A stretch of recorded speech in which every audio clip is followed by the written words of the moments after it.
I'd like to call the meeting to order. Welcome to today's retreat. Vanessa, will you please call the roll? Chair Fleming. Here. Vice Chair Milliken. Treasurer Davis. Here. Secretary DeVarty. Here. Trustee Gatcher. Here. Trustee Landau. Here. Trustee McKnight-Gordon. Here. Thank you. Do I hear a motion to approve the agenda? So moved. Second. Good. All in favor, say aye. Aye. Okay, agenda is approved. Moving on to public comments. Are there any public comments around?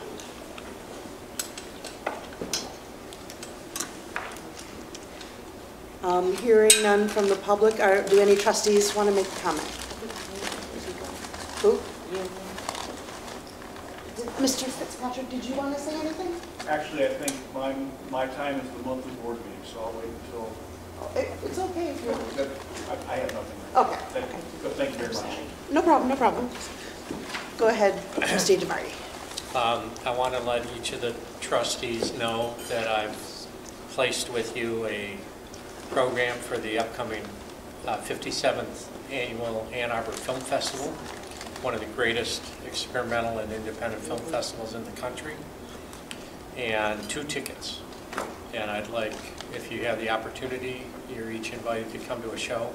This is on me, but also by way of a minor apology because I will have to be late to our monthly board meeting. I will be there, but I have to put in an appearance at the opening of the film festival in one of my other roles. But I hope everybody can take a look at the schedule and find a show that you can bring yourself and a guest to, or give the tickets to some good friends. Thank you Thank you so much. Sure. This definitely gives me incentive. Would any other board member like to make a comment? All right, hearing none, we are moving on to the infrastructure report. I'll hand it over to President Blanca. Okay. Good afternoon, everyone. Thank you for joining us here. I hope you like the Kensington Hotel. We thought it would be a nice change for a retreat. Yay! They had the land conference here, and our college hosted it. It's the first time I've ever been here, and I thought it was very nice. So I think it will serve us well today. This retreat, as all of them, is very important. And our conversation today focuses on the infrastructure that supports student success. And by infrastructure, we are talking about both the technology and later the capital and the budget that supports student success. In the year 2008, as you probably read in one of your articles, which I thought this book was really put together very well, and I'd like to thank the people who did this, Julie for coordinating it, and Bill for adding information, and I don't know who else did, but thank you so much for doing so. But anyway, in the year 2008, people arrived on campus with maybe 1 device. Now, 2019, people are coming onto campus with 8 or more devices. Not only are we connected in every way, but the city we live in is connected, which also has an impact on the infrastructure that we have. Not only is the individual connected by our devices, some people's arms are going off constantly or something. Not only are we connected, but there's also connections in the classroom. And we've invested a great deal in bringing technology into our classroom so that we have both state-of-the-art training for our students and also the best IT equipment we can possibly have on campus. So because IT is so very dynamic and because it is such a substantial part of our organization and everything we do, it's a good time for us to, and we should talk about it often, to talk about where are we in regards to IT as a college. And that's what this meeting is about, retreat is about today. It's to inform the board about our current status of IT, to let you know how we are using IT, and also to make you aware of some security issues related to IT and what we can do to hopefully try to prevent those from occurring, and as well as then lead into our budget and capital outlay projects. So please feel free to ask any questions as we go through this process. Julie is here today. You may remember Julie Kraus. She's the one who did our when we did our strategic plan, both of them, Julie drafted it while we were speaking. So the goal of this is so that our conversation today can be captured in a visual in regards to the IT infrastructure. And with that, I'm going to turn this over to the retreat leader, Julie Morrison. Good afternoon. And the irony of having this captured in the drawing is not lost on any of us. But when we all got together and talked about this, it became really abundantly clear that IT is so complex and touches everything we do in a very complicated way that it really made sense to also capture it visually as the group of us are talking about this today. So just to preface this, this presentation is really a follow-up to one that Bill Johnson gave back in January of 2018, as you'll remember, that was really talking about trends in IT and kind of where we were as a campus and where higher education was as a whole in information technology. And this is kind of a testament to the rate of change in the world of IT that we're here just about a year later talking about it again. And we're really talking about the importance of IT, as Rose said, as President Belongo was talking about, as infrastructure to support all we do and all we do on this campus. And the binder, as she said, has resources, some of which you had in January of 2018. Some of those have been repeated, and some of them have been updated for this year, just so you can compare how some of the changes have evolved in just the last year and change. And we've also given you some resources about information security, which we'll be talking about a little bit later. So today, first we'll be showing you a short video, but we'll be talking about some information technology trends, and then we'll be getting into the heart of this presentation, the first part of the presentation, which we'll be talking about how information technology really impacts all we do here and underpins and supports all we do here on campus with administrative operations, meaning the daily work of the college, both internally and how we work with our community and support business and industry and everyone who comes on campus, and then instructional and academic technology, technology to support student success, and technology that supports our public safety systems. And once this presentation is over, we will have another presentation from CISO Bill Ochark on our IT security, updating us on that. So first we have a brief video, and this is what is a smart campus.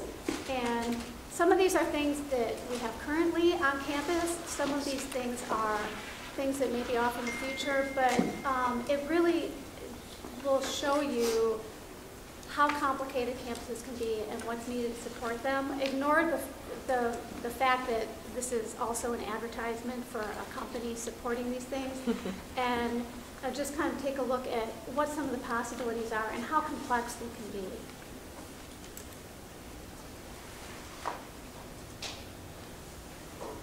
Innovations in technology and changing student behavior present colleges and universities with new opportunities to improve learning outcomes, enhance campus safety, and support increased demands on their networks. Leading institutions understand the role of facilities as a key differentiator in student and faculty recruitment, helping the school achieve its mission and funding goals. Campus administrators, IT, and facility managers are specifically tasked with the challenge of providing safe and secure settings, network connectivity, innovative learning environments, functional spaces, and ultimately interoperability of this infrastructure. a safe and secure environment for students, faculty and staff can be challenging given the balance of open and closed areas around a campus. Deploying a 24/7 crime prevention and public safety strategy has never been more important to operating a modern campus environment. Our 6-layered security approach focuses on the campus grounds, building entrance, academic areas, student housing, technical facilities, and common spaces. A high-performance structured cabling system has never been more important to operating a modern campus environment. It is essential for colleges and universities to support the rapid growth in education-connected technology. According to EduCause, the majority of students try to connect at least 2 devices to the campus network at the same time. Campus connectivity depends upon having a versatile physical layer with carefully planned network flexibility, universal cabling topology, media selection, wireless mobility, and consideration for multi-application support. Attracting top students and faculty to your college or university, combined with increased pressure to improve learning outcomes, is helping to drive a renewed focus on how technology enhances the campus experience. This presents many challenges to providing empowered learning environments, including ensuring access to content and data, promoting innovative learning methods, and supporting a BYOD environment. An enhanced student experience can be achieved through network accessibility, personalized communication, visual engagement, and access to the various data resources at your facility.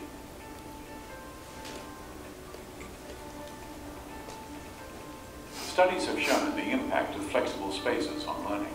This research is driving an increased demand for multi-purpose areas that can be configured for different activities and controlled for comfort, safety, and efficiency. Flexible facilities enhance the productivity of students as well as faculty and staff. Campus environments contain a number of functional spaces, including learning areas, faculty and staff offices, collaborative spaces, technical rooms, and other non-academic facilities. Mobile and fixed network connectivity, professional AV, and lighting solutions can all assist in creating flexible campus facilities. Enabling the campus Internet of Things allows you to analyze your environment and make real-time adjustments to improve productivity and efficiency.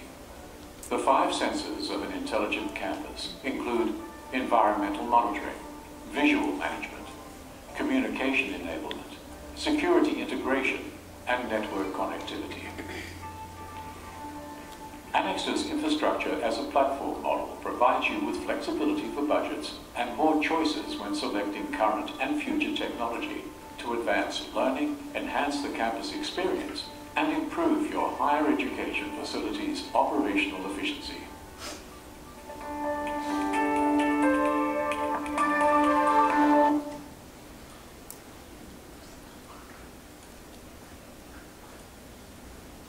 So they mentioned EduCause in that video. That is the association, it's sort of the premier group of professionals in information technology and higher education. And this is, I believe in your binder, every year EduCause releases a report with the top 10 issues in IT for higher education.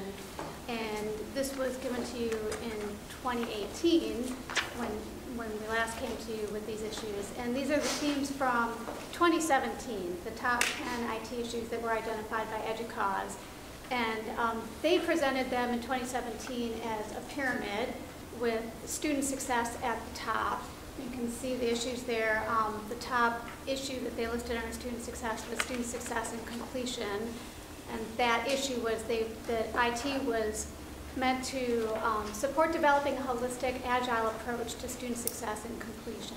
So that was at the top of their pyramid, with IT and data as foundational to that, and effective leadership kind of at the center. And by effective leadership, that doesn't just mean leadership, it also meant sustainable funding and affordability. So that's what they were looking at in 2017 with EduCause. But I want to point out that even though information security is down in IT foundations of the top 10 issues, that was still the #1 issue. So fast forward 2 years, EDUCAUSE 2019 top 10 IT issues. The number one issue is information security strategies. So developing a strategy to detect, respond to, and prevent security threats and challenges. It is still the number one issue and has been for a while. Student success is still at the top, with IT serving as a partner in promoting student success. Privacy is a new top 10 issue for EDUCAUSE, protecting constituents' privacy across the campus. Student-centered institution, that has been on the list for a number of years. Digital integrations, that was new in 2018, and that is ensuring that systems work together and promote data integrity and standards and governance across all the applications on campus. A data-enabled institution, that's been on for several years, and that means promoting a culture where people across the institution, units across the institution, are able to access and use data. Sustainable funding, this has been on consistently across a number of years, and it's really about developing funding models that can maintain quality and accommodate new needs and growth in IT. And you'll notice at the end of that sentence, in an era of increasing budget constraints. Data management and governance, that has also been on for a number of years, and that is implementing effective practices and structures on campus to support IT. Integrative CIO, that is new this year, and that is making sure that the role of IT leadership is supported and supporting the campus. And then finally, higher education affordability, that was new in 2018, making sure that IT is aligned with resources and sustainable. So before we had, in 2017, EDUCAUSE showed those top 10 issues as a pyramid. This is how they're showing it in 2019. It's a much different picture. This is the student genome, is what they're calling it, and this is based on the Human Genome Project. And really, it is integrating many small parts into a whole, and you can see the quote there from their report. In higher education, as in science, understanding the smallest part is critical to achieve the larger mission. And in 2019, we're focused on organizing, standardizing, and safeguarding data so we can use it to address our most pressing priority, student success. And the way EDUCAUSE is looking at it now in 2019 is all these very complex pieces that make up the landscape of IT coming together to support student success. And you see the three parts of it there: empowered students. So student success is still, top of mind, but trusted data, which is security and making things work effectively, and 21st century business strategies, which is really sustainability and funding, are integral to making all that work.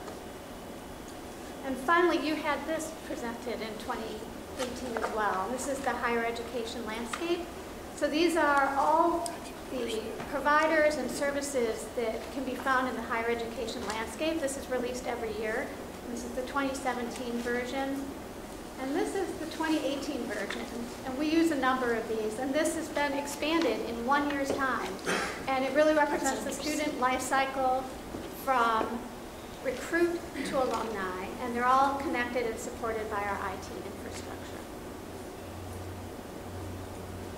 So now I will turn it over to Peter Bosco, our CIO, to talk about administrative operations. Trustees, President Blanca, thank you. What I'd like to do here is really give you an overview of our technology infrastructure that we have currently in place at Washtenaw Community College, and describe it to you from the outside, from the user perspective, through to the inner core of our technology. So this first slide here, what I have is help desk metrics from the year 2018. It's a full year, and as you can see, our help desk is very active, and you can see how we support student needs. And you see there's a total there of 8,000 or so. and then also from staff. So these charts that you see here are a breakout of time intervals within the day, and then total on the right. What you see is the type of call and how they were answered, how they were addressed from a help desk. So the majority of the help desk tickets are created through phone calls, and then emails, and then the rest are chat and walk-ins. This is a 24/7 help desk available to both staff and students. So here is the first 2 months of 2019, as you can see. I'm sorry. Oh, I'm sorry. I'm sorry, go ahead, Dave. So you say a majority of the contacts are by phone call? Yes. Is the phone availability 24/7? The phone is manned 24/7, yes. Staff? Staff, Because that might actually be on site. limited. I will correct that. On the weekends, we do have remote for the real, morning hours on weekends. Thank you. But yes. So here, again, is 2019, the first 2 months. And you can see how the calls are generating somewhat in the same pattern from 2018. So that's, and the reason why I'm showing this is just so you get a feel for the way students and staff interact with IT from a really outside perspective. Question? Yes. Yes, just dawned on me. Is there going to be a breakdown of the students and staff of these outside calls? So, how many staff, how many students, and so on? We do have that right here. I can't see somewhat, but somewhat. we can do a more detailed breakdown of the types of tickets and the types of issues that are responded to. Because I know I call a lot. Are you the green line? Right. The green? One more question. Yes. Now, I looked through my binder earlier, but I don't remember seeing that chart here. Did I miss it somewhere? I don't think it's in there. No, it's not in there. It's not in there. No. Would it These be two possible? slides were kind of added a little bit later on. Okay, would it be possible to get a copy of that? Sure. Yeah, absolutely. Okay, so the next, from the outside looking in, is our administrative, from user support services. And these are the technicians that man the help desk and also resolve and deal with users and labs and, in the classroom. So this slide is really depicting the number of devices that we support as far as desk computers, as far as desktops and tablets, and also Macs. So you can see on the academic side, there are 2,850 throughout the campus, throughout all in the classrooms. And on the administrative side, 520, and of course TMC has a couple, 176. But in total, it's 3,500 devices that user support services maintains and supports and provides upgrades to. The software supported is 450 total software apps in our inventory right now, with over 200 supporting the academic instruction within the classrooms. We also use over 25 different support tools to maintain operating conditions within the actual computers and classrooms. Yes? Sorry to keep asking so many Sure. questions. So all of these devices are college-owned devices? Yes. Do you provide technical support to somebody in the evening working on their personal computer who is having trouble accessing something that they need from like Blackboard or some other? Well, yes, Blackboard, absolutely, because many students will probably use their own personal computer for that, yes, and the laptop. So we would provide that. Do you have some sort of count of how much support you give to those sorts of I can non-college-owned devices that people are having some trouble accessing something? Well, no, but we could, as far as Blackboard is concerned, we would have a count on that, and that's a little difficult because most are their own devices when they access, because it is a cloud service. Do you get calls, people trying to access something through our web page? and not being able to find it? Yes, we do. And help desk does answer those calls and does guide them along the way to find. Do you have a count on those sorts of calls? I can get counts. I can get detailed ticket counts, which I Okay. think would be really beneficial for everyone here. So Right. that'd be great. Thank you very much. Yep. Anything else on this slide here? Okay, so there was also a technology refresh program in place for, and it's a 4 to 5 year replacement strategy. And this is the number of computers we expect to replace and refresh over the next 3 years.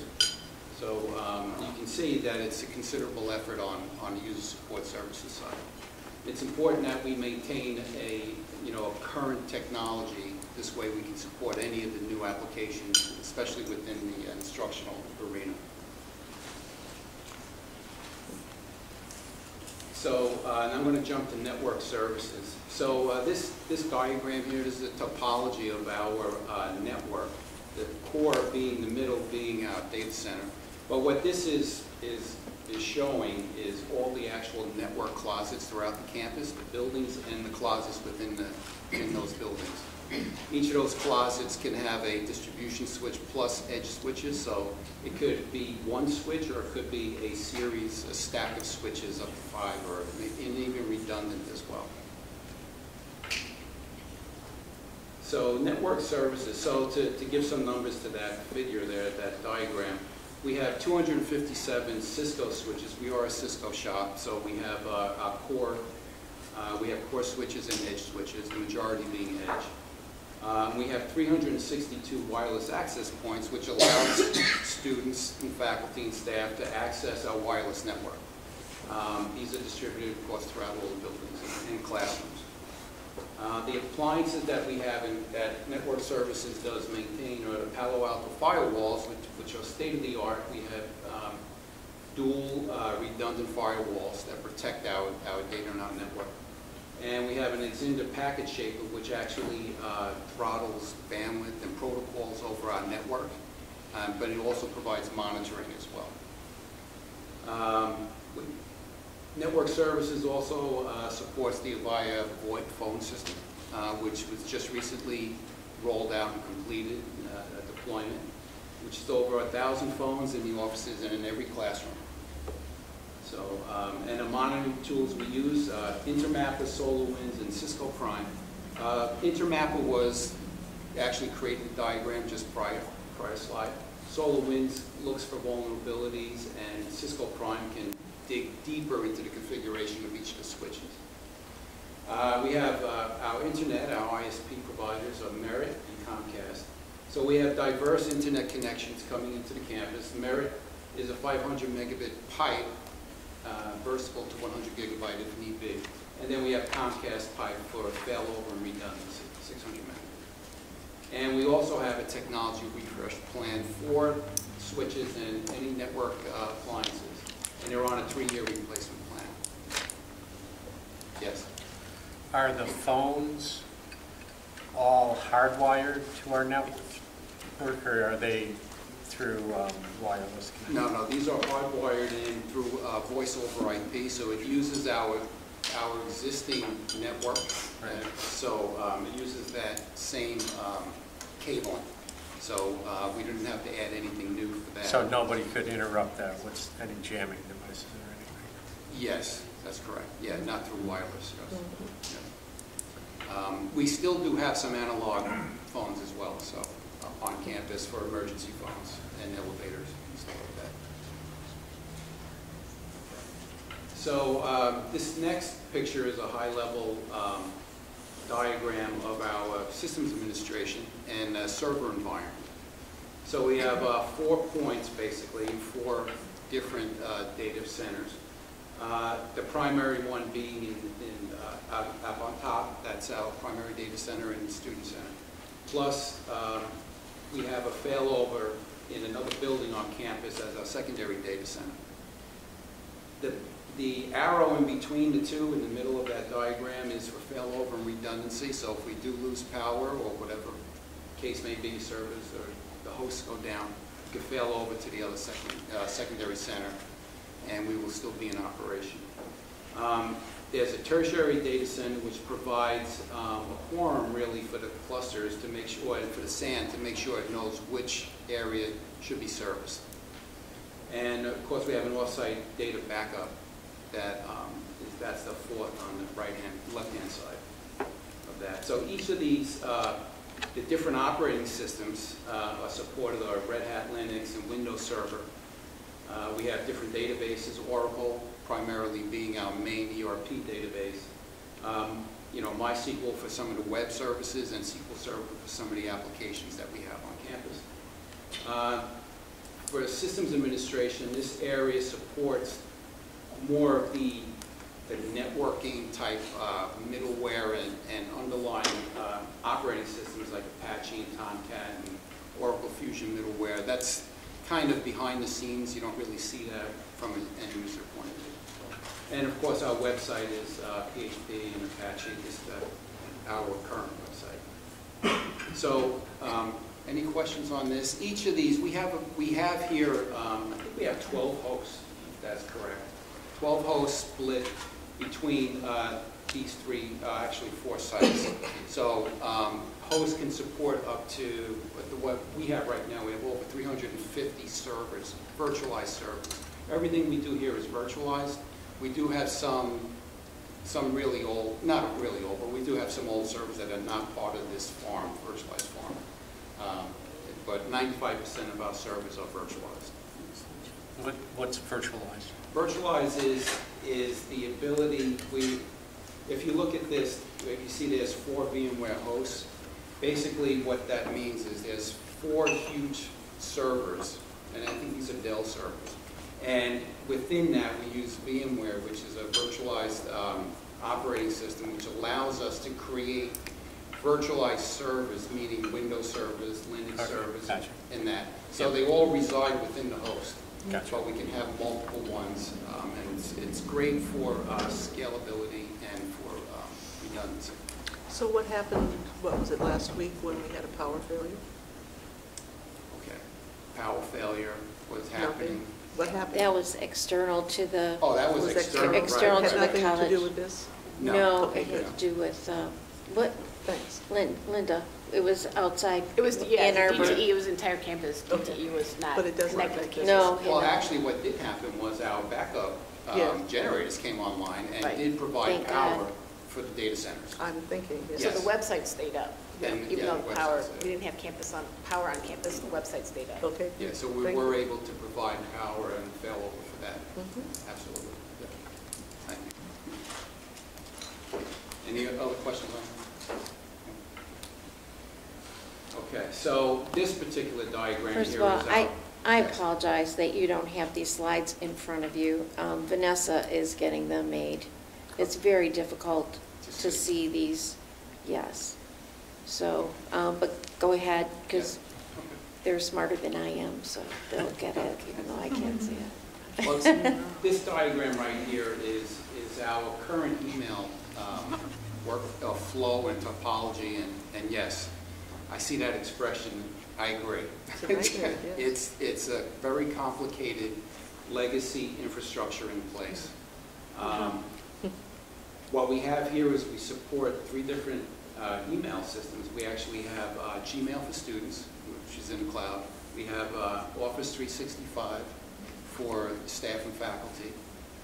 And we also use SendMail protocol for within those 4 circled servers that you see there that kind of distribute mail between the different servers and the different applications on campus within this realm here.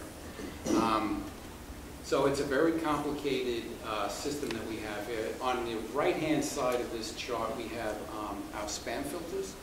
At least 2 of the spam filters here from Barracuda.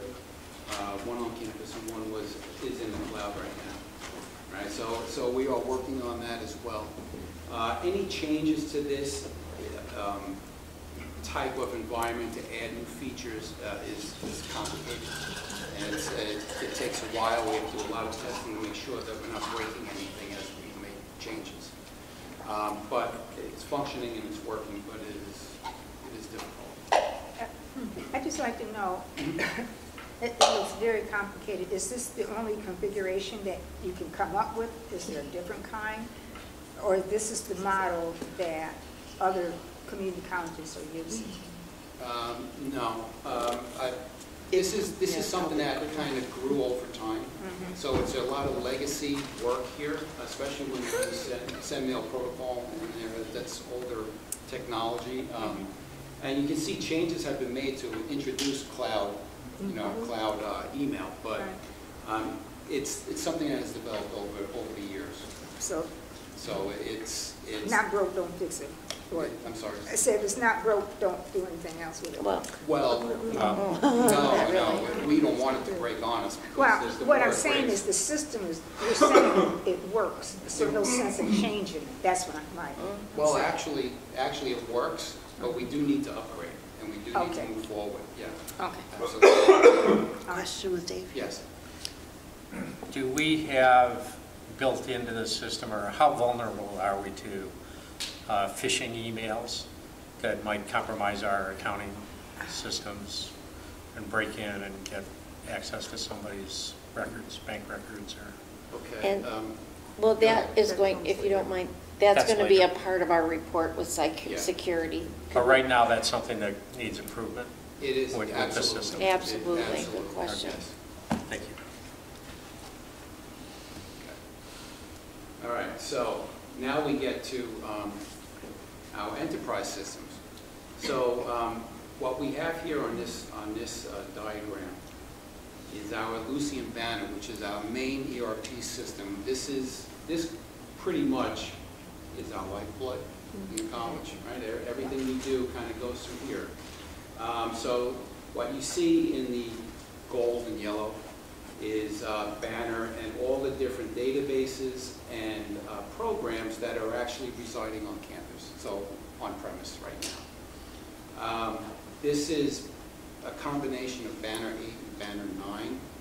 So we have a project that's in place to migrate to Banner 9. But, and I'll get to that in a second, there's a but to that. But, so anyway, so this is kind of what we have on campus right now. All those clouds that you see around there are all the different cloud services and systems that all are integrated and all interrelated with our current systems right now.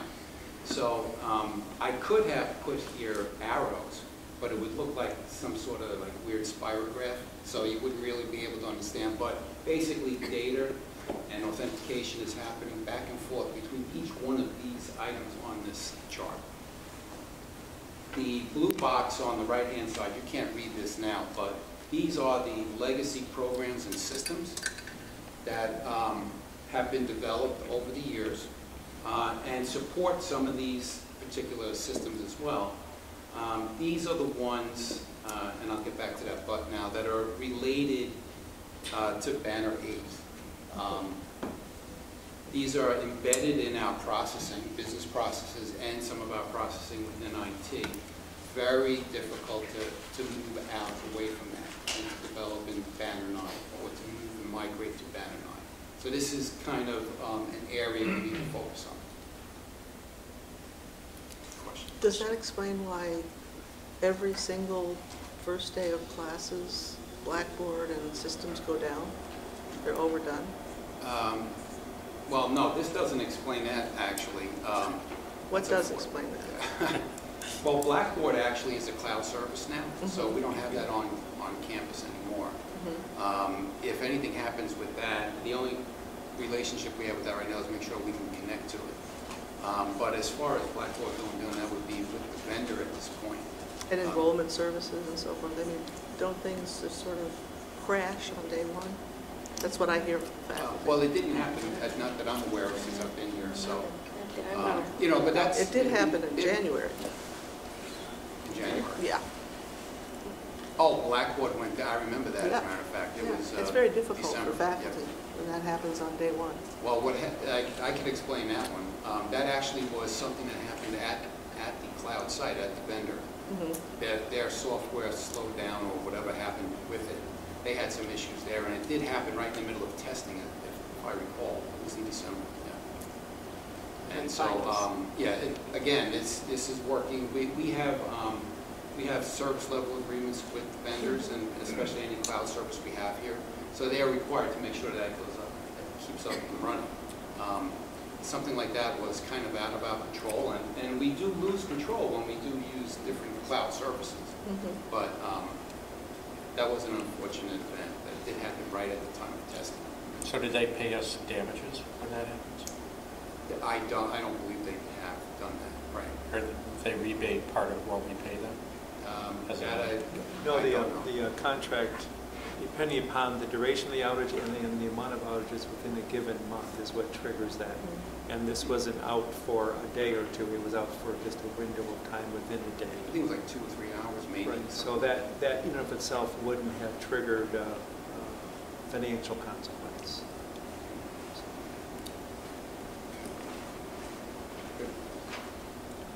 Okay. So this right here is just this kind of is a list. You can't read this, I understand that, but basically there is a list of around 30 projects on here that we're tracking, we're working towards and completing. On the bottom is kind of operational support, and to your point about being out the first day, one of those tasks down there is the start of semester task to make sure that systems is doing everything they need to make sure that term and everything is available. Right. And on top of some of the newer projects as well that we're working on. Okay. So this slide here is an IT maturity model. I don't know if anyone has ever seen something like this before, but this is a particular good one since it provides steps from 1 to 5. 1 being the lowest and 5 being the highest and where you want to be, the goal. So 1 being in disarray and 2 being reactive. We kind of fall within closer to at this point. And that's not saying anything negative about anything that we have here. It's just a matter of the state of our current technical infrastructure and where we're at. So the goal here would be to move to a more proactive environment and then up the ladder, of course, to 4 and 5. But it would take a couple of years to get to 5. But we are making strides. We do have governance in place and IT governance in place. We do have cost control measures in place, without a doubt. But we do have disparate systems and data. I mean, as you can see from the slides, that is an issue for us. And every now and nothing's in chaos at that point, so I shouldn't say that. That's not right. But anyway, so that's kind of where we're at. And if there's any comments that you would like to say on that. No? Yes. Do we have, and I know this is going to be influenced by Bill's department with budgeting and finance planning going ahead, do we have a timeline or a plan of steps to take to move from 2 to 3 and how much it'll cost in terms of money and staff resources? Well, we were actually putting that together, and there'll be a year IT plan that will help move us in that direction. Absolutely. Do you know when that IT plan will be in place or available to look at? Well, probably within the next 2 months or so, because my goal is to have that ready and available. And is that going to be part of our current budgeting process? It will be part of some, not part of the new one, right? Right now, this is kind of on top of what we currently have right now. There's a number of initiatives that are going to help us get from 2 to 3 that are in next year's budget. It is not yet filling in the whole comprehensive multi-year plan, but a number of critical first steps that have to be taken are in next year's budget. And when we do the budget review, can those be maybe called out separately? Certainly. As part of what we're doing specifically in regard to increasing our IT maturity? Yep. Absolutely. Very good. You can turn fast. Thank you. This is the last slide here. So really, this is some of the ideal IT organizational qualities. want to implement, and we will implement. We want to be strategic and innovative, sustainable, and any type of upgrades or any type of new infrastructure we put in place has to be sustainable. And we have to have the right skill sets, or at least beef up the right skill sets in order to support any of the new technologies that are out there. Cloud wherever possible, and you can see we are moving in that direction. A secure and governed environment. Our next steps is we have the IT governance in place, and we're moving forward with that. IT Project Management Office, which is key to helping move forward with a lot of these projects that we have identified already. Target X implementation is a key project, one of them. Process reimagine and redesign for student services. This is something where we take a look at how effectively we're using our ERP system, so we can look to improve business processes and also improve the functionality and use more of the features of the ERP system that we have. And of course, optimizing ERP functionality would go along with that. Continue with Banner 9 migration, which is a major project for us. Eliminating in-house customizations. That whole rectangle, the blue box, was all custom in-house customizations that we are struggling with right now, but we need to eliminate that. And really, by doing that, we can shift from in-house development to more off-the-shelf products that are out there. As you can see from Julie, that whole chart of educational products that are out there is a good selection to even look at. Yes. How long do you think it'll take to migrate to Banner 9? And by then, will there be a Banner 10? I hope not. But yes, there probably will be. By the time we get to, no.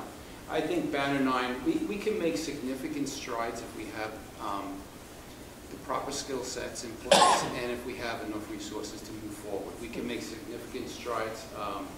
It would probably take at least a year or more. I would think more, but we have to move in that direction. And a lot of that is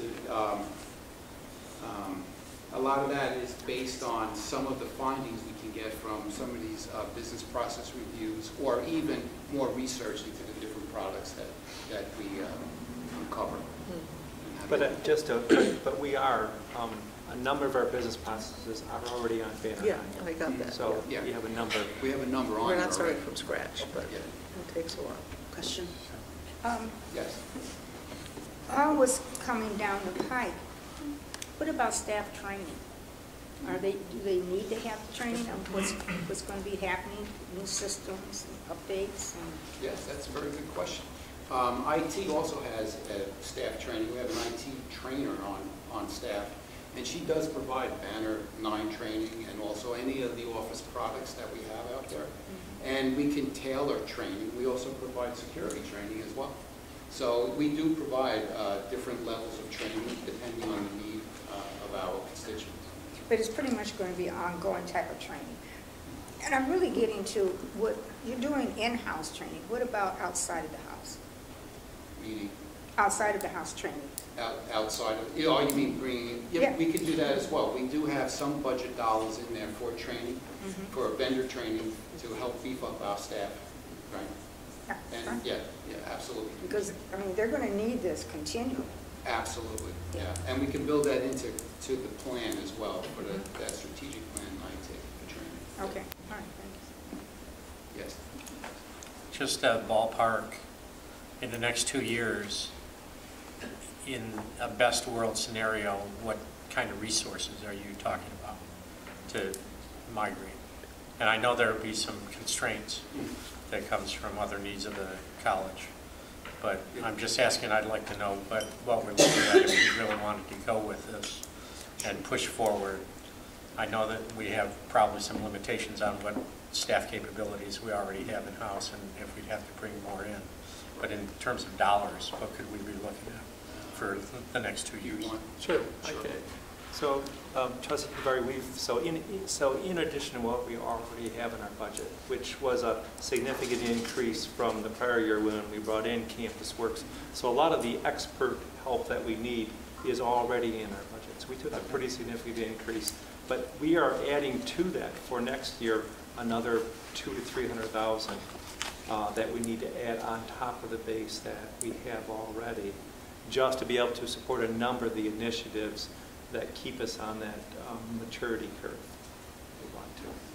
Just 200,000? 2 to 3, and that's on top of the contract that we have with Campus Works, which is already $800,000 a year.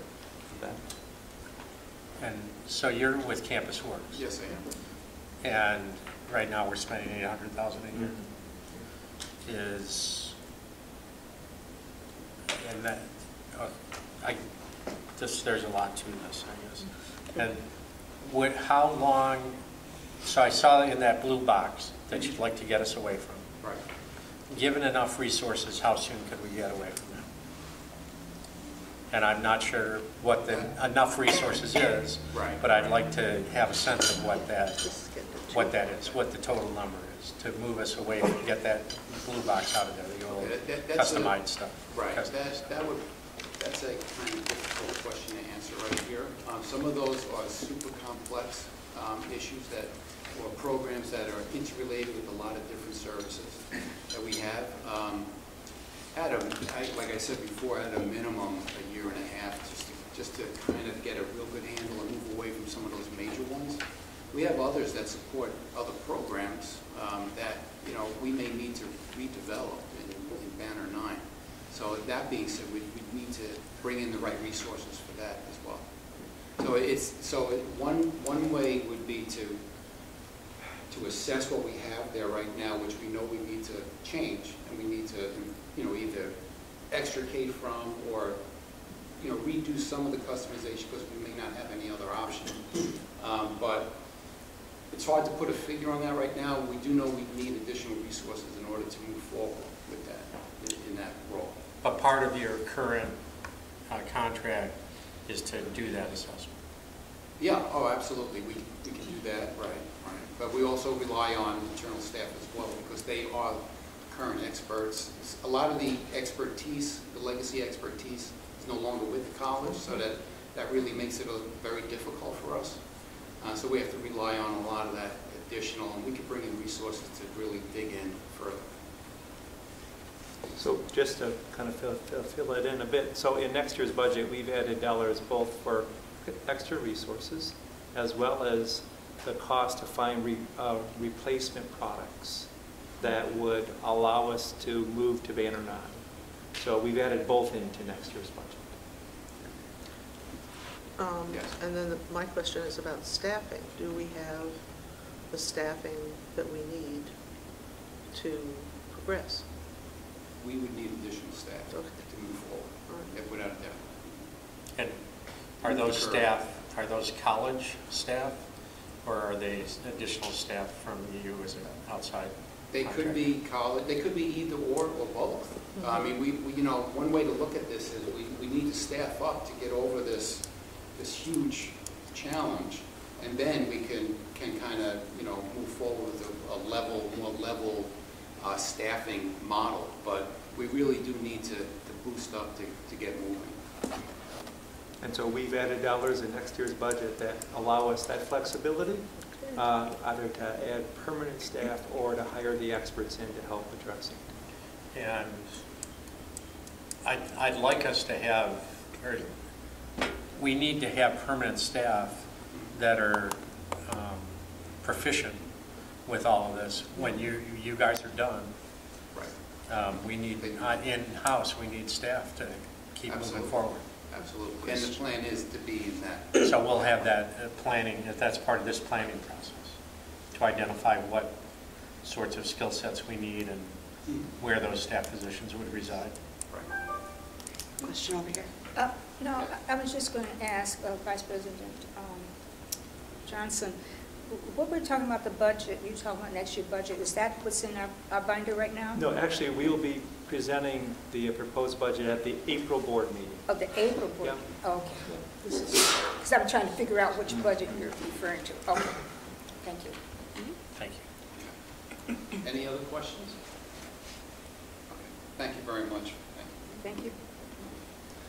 Very good. I'm going to go over a few slides. So technology, you've heard about the infrastructure of our technology, and its importance from a complexity, security, performance standpoint. From a facility standpoint, you know, we really rely upon technology more and more every day, just as the campus does, facilities in and of itself does. So kind of the underbelly of it all working is a very strong, robust, secure technology and infrastructure. When you think about a building, there are a lot of different systems there. We have environmental systems, we have monitoring systems, we have our fire systems, we have our safety systems, our HVAC systems, and right down here, last but not least, are the folks that are actually making these buildings hum day in, day out. And so more and more so, our technicians out in the field, out in the buildings, are relying on technology to help them do their jobs well on behalf of the campus. And when you start to think about, well, what does that look like? On the left-hand side are kind of the classic building systems that are all relying on data. Not just as it relates to their individual system, but how it's relating to one another within the building. What's interesting about that is not just the data that they need, but also how that data is being accessed, exchanged, related, and used. And so there are a lot of different ways that data is being connected back into these various building systems. So if you will, that the building then becomes a technology hub that is used for running your buildings to serve our campus well. You have that backbone. But it really goes beyond the building itself, if you think about that.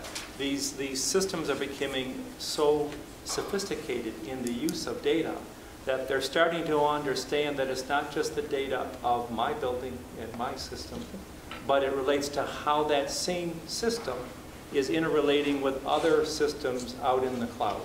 And so you start to create these cyber hubs here, which are then talking back with your building systems. So for instance, Siemens or Johnson Control, right? So we are starting to leverage them more and more as a data analysis point to help inform us on how to perform better within the efficiency of our buildings.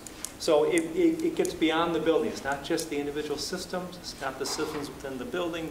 It's now the buildings exchanging to the hub.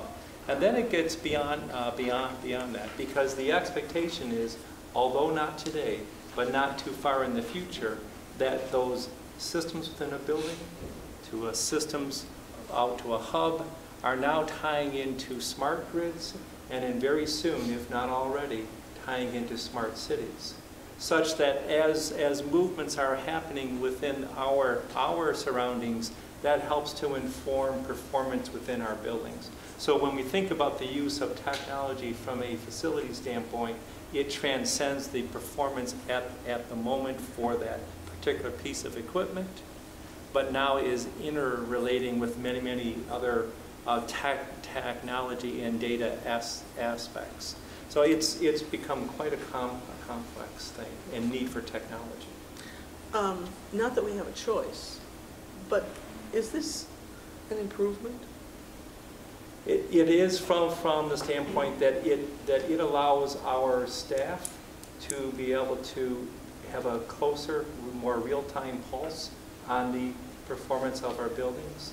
It allows our energy experts who are charged with trying to improve the conservation of the use of fuels of our overall facilities to be able to make more quality real-time choices. And then it also then allows us to be able to become more secure. Secure from a reliability standpoint, that it's going to provide richer data to allow us to be able to anticipate when we might have an outage, when an elevator might go down, when an HVAC system might go down, so that it really can improve the overall performance of the buildings. And so we welcome it, but with it comes a greater reliance on technology. You don't want someone walking around seeing if the elevator works. I mean, never mind. We can't do that, I know. Both. Okay. Both and. I think visual and physical is really important. I think it's a real trap. I mean, we're not going to be able to. I can't hear you real. Someone's going to cut the cord and the whole place will fall apart, but never mind. If you need both, and that's a really good point. You need physical, you need visible, but to have tools while you're walking around, so that when you're at that location and you have data, that you might make a more informed physical observance of what is.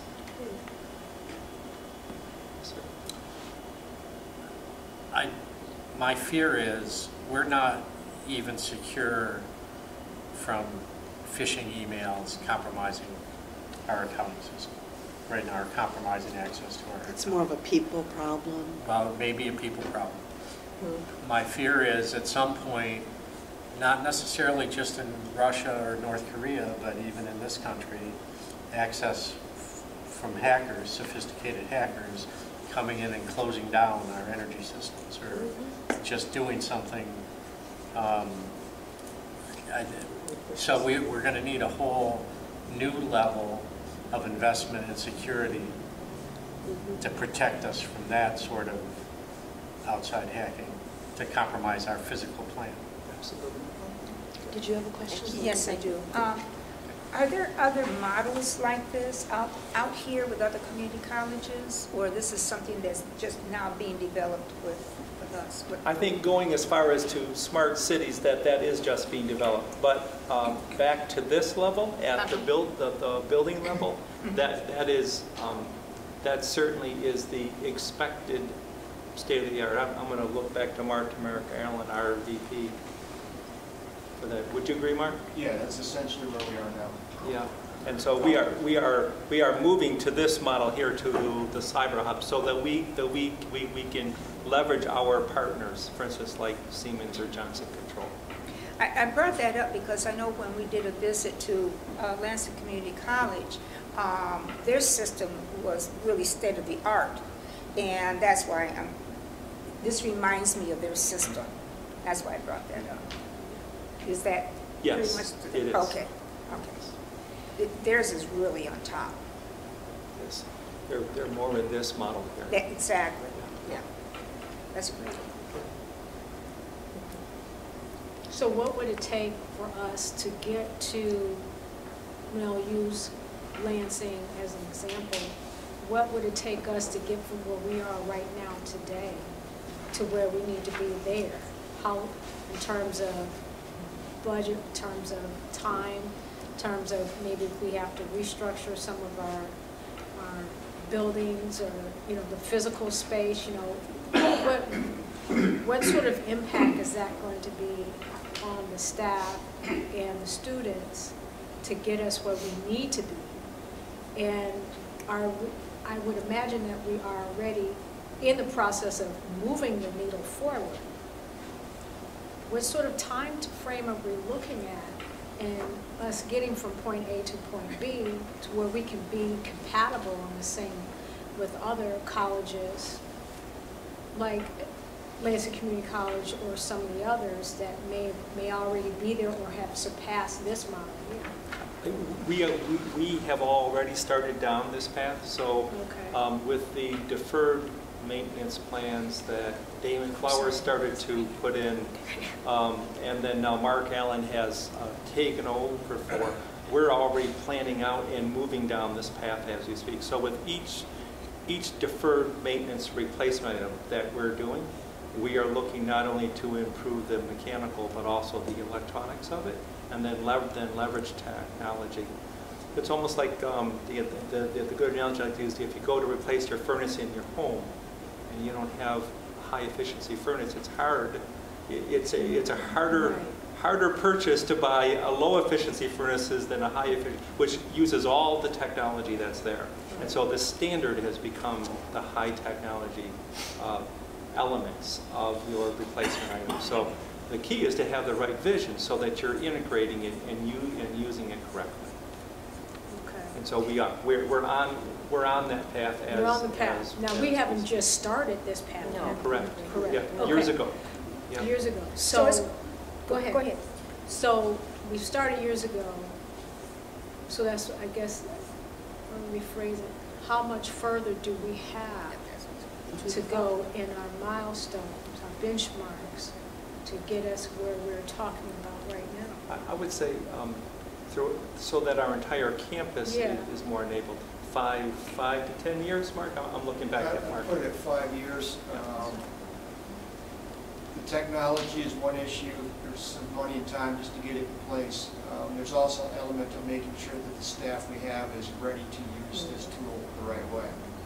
So with our budget issue then that you're talking about, that you will be discussing in April, does that mean that we have any capital outlay project fundraising, they're looking to get money from the outside to help us get the budget increase so that we can restructure or do whatever else that we need to do?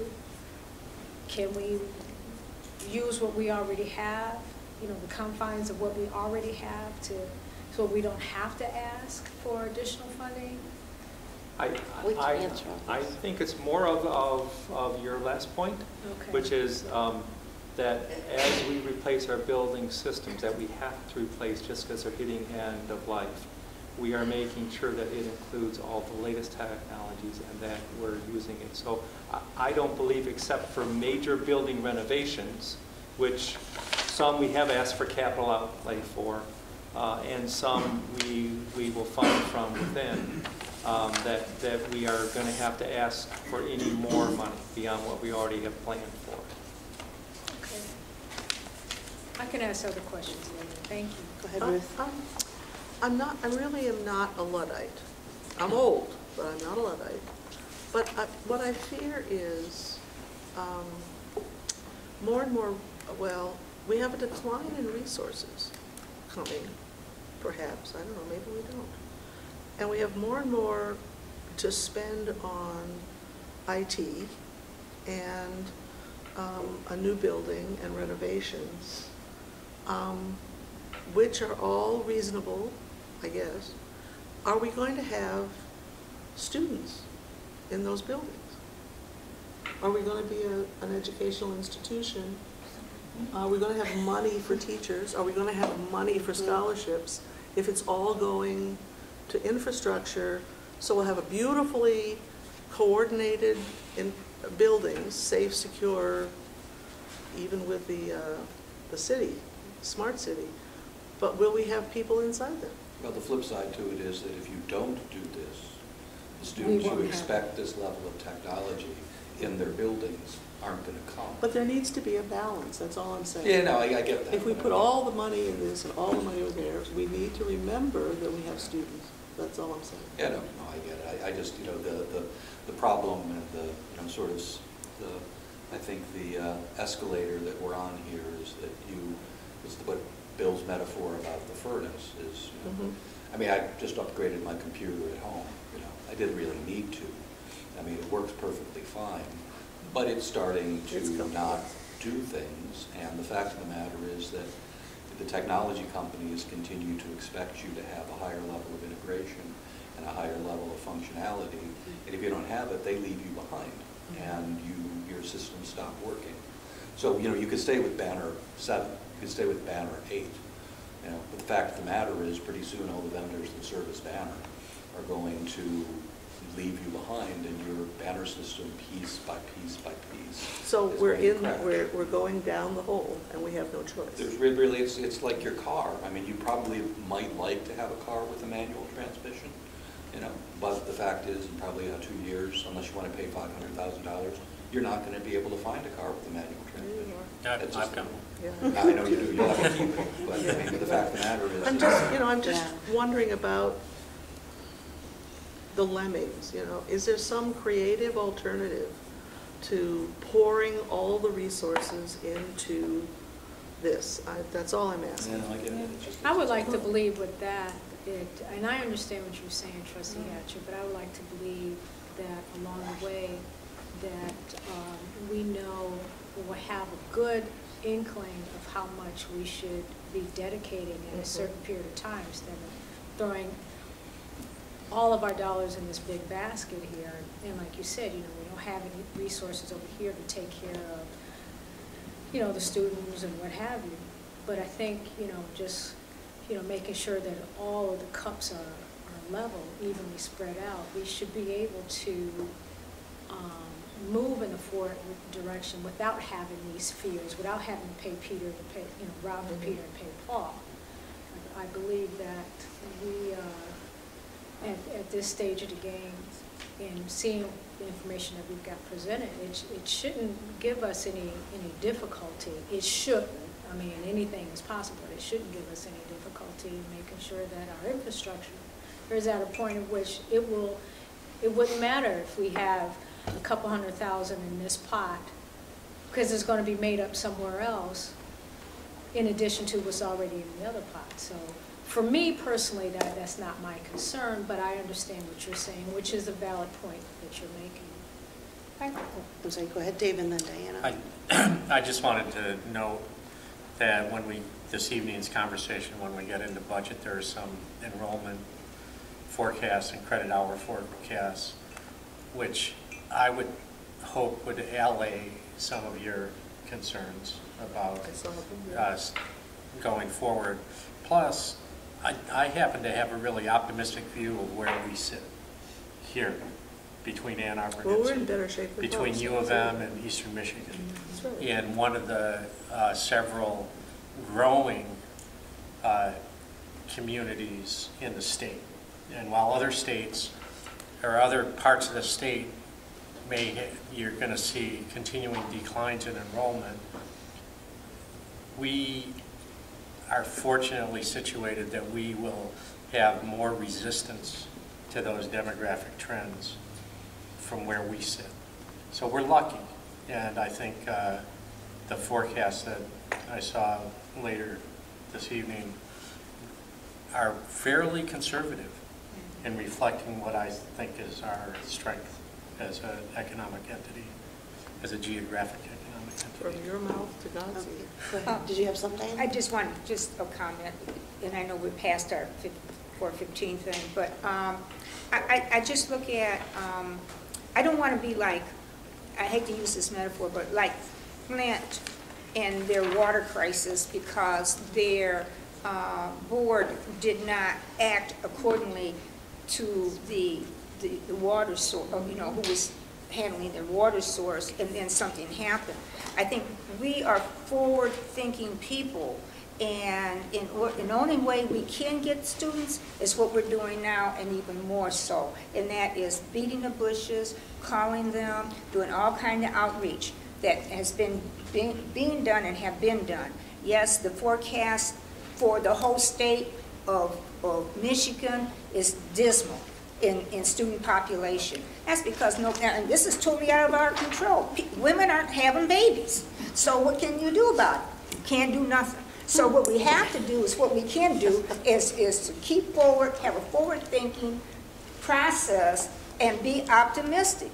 I'm an optimist. I know that, yes, we will lose some population, but there's always new ones coming through. There's the older adults. There's this new program that the state is going to be implementing soon for older adults to go back to school. So, I mean, we will always have some population of students. I just think that it's not going to be like it used to be in the back, but nothing is used to like in the back in the old days. So we just have to do what we can do, take our lemons and try to make lemonade out of it. Well, and also... Ruth is one of the OGs. Oh. what am I? An OG. What's an OG? Old gangster. I just worry about and that's students. with love. Yeah. In IT, there's also the hidden costs that you don't see by maintaining all these legacy systems. There's a tremendous amount of cost for maintaining the knowledge you need to think back 10 years to maintain those legacy systems. There's these hidden costs, and once you can get rid of that bottleneck in a system, it's amazing how much further you can go for progress too. So those hidden, until you get to the next bottleneck, but those legacy systems are a huge bottleneck and drain in terms of having to massage them to keep them running, and oh my God, I've been there, it's a nightmare. I wasn't suggesting slowing down or stopping. I was Yeah. simply suggesting keeping in mind Sure. the balance Right. between what our mission is and what this is asking us to do. That's all I was asking. Cool. Yeah. No. But I think both of them are going to be okay, though. Okay, good. That's, like I said, I'm just an optimist. You are. I really am. Things will be all right. Sun's shining today. So where are we at? Oh, we're at It'll be 4:50. raining. We're past 4:50. So we're at 4:20. Yeah. Are we still on this presentation? Okay. Just want to make sure we know where we're at, because we had a diversion there. Okay. Thank Is you. that you, Dean Tucker? Good afternoon or evening, Yep. still afternoon. Okay, we want revival now, buddy. I'll try. As you know, we use Blackboard pretty extensively across the college. And if you had to think about our instructors and our faculty are really the engine of what makes our classroom operate. And if we had to look at it from the car perspective, our Blackboard would be our transmission. It's what keeps us going, it's what fuels that good instruction that happens either in the classroom or online. As you see, this is how Blackboard used to look. And traditionally across our country, a lot of colleges' Blackboard sites still look like this. Prior to just over a year ago, we had about 80% of our faculty who use Blackboard, some way, shape, form, or fashion, whether it was for course grading, whether it was for content, so students wouldn't have to print it, about 80% were using Blackboard. So when we thought about SOQs, our student opinion questionnaires, and how we could get a greater response rate, because as Trustee Hatcher will remember, they were paper, and you had to go place them, of course, in a bin. We now moved them to totally being online, and had not just a double, but significant participation increases across the college. Well, that now means that every instructor has a Blackboard site. So now 100% of our instruction areas are using Blackboard, if it's just for SOQs, all the way up to, of course, having course content. Well, because we're WCC and we like to do things great, we have really reformatted what our Blackboard site looks like. So across our college, over the last few years, we've taken a very intentional approach with trying to make sure that our Blackboard sites can really be that extension of the classroom and really be a place that we can not just store information, but have conversations. Toss it over to T. Reeves. So a Blackboard essentially is now our, if you can envision it, the campus in the cloud, where we're building our student services in there, career transitions, and resources for our students as well as faculty are now in that cloud. So ultimately what we're trying to do is build this really valuable student experience in the cloud. So that's what our goal is, and we believe we are achieving things we've done with Blackboard. All right, so now we're going to talk a little bit about BYOD, which is Bring Your Own Device. As President Belanca indicated at the beginning of the meeting, 10 years ago most people had one device, now everyone has up to 8. And that can include tablets, phones, watches, laptops, desktops. So we are really encouraging our students to use the devices that they already have. This is a picture of one of our collaborative classrooms. We teach business communication in this specific room. And you can see the students are all gathered around at a table. They're learning how to format letters properly and do business communications. And they're allowed to use their own devices at this table, while we also have a monitor up on the side so they can collaborate and work together.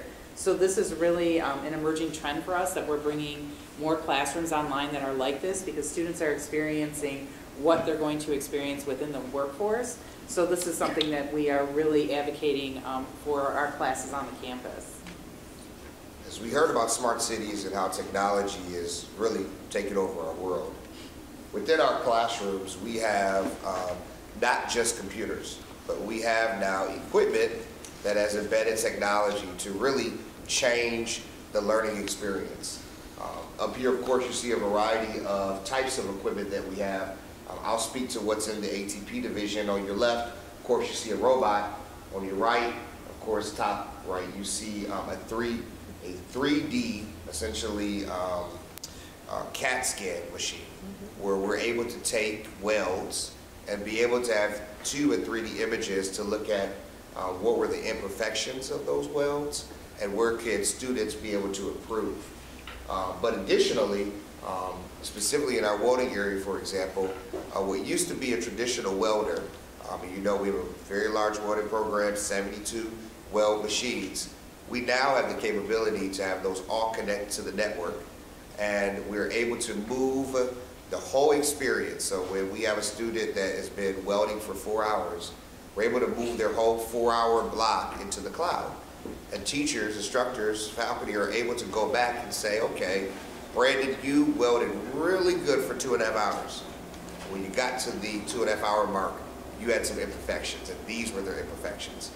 And additionally, from a safety perspective, because of technology, we're able to shut down any type of weld machine with an iPhone or an Android device that an instructor may have if they see an unsafe welding operation happening. So technology is really changing. I'd also like to add that technology has really impacted nursing and health. And probably started with a couple of years ago, you know, when I came to the board to ask for a 3G simulator. That was kind of just the beginnings of it, and it's just expanded since then. Well, with the use of the 3G simulators that the board so graciously approved, we have been able to increase the size of the nursing program and the students we take in, because the Michigan Board of Nursing has stated that we can replace 50% of our clinicals with human simulation. So it's really impacted our community, the amount of nurses that we can train and put out in the community. So it's been a great thing for our nursing program, as well as wonderful experience for our students, because in the current research, they're showing that their experience they receive in a human simulation lab is equal to or better than experience they receive in an actual clinical site. So we feel really good about that, and we feel good about being one of the leading centers and promoting that. Something really neat that I'm really excited about is something new that we've actually just done this winter. We introduced our nursing students, and if you see the screen on the nursing student with the goggles on, this is relatively new. It's called augmented reality. And it's a step kind of in simulation, the same direction, but something very cutting edge. And right now in the nation, we're only seeing it in some medical schools. And primarily Case Western is a big school that has this in their med school right now, and they're starting to utilize it for practicing physicians.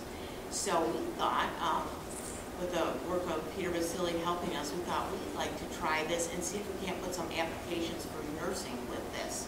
So we're actually going to be working in a partnership with Case Western with their medical division to see if we can start creating some of our own nursing applications that we can use for this.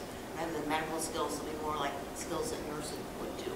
And what's so neat about this, I wish you could see it, but when you put the goggles on, it's actually computer programs that will download, so you can put in, this particular student is looking at a heart. And not only is she looking, it's like a hologram of a heart, but she can actually pull back portions of the heart and see how the heart beats inside, where the blood goes. And then it's kind of hard to describe, but there's actually when you put the goggles on, you'll see the actual object, whether it be a person, whether it be a heart. But then above that, you have little controls. So you just touch the air, and I can make that heart go into atrial fibrillation. And then I can see what that does when a person is in atrial fibrillation, what's happening to the heart. Or if I put that person in VTAC, what's happening to the heart, what's happening with the blood, where's the blockage, what's causing that.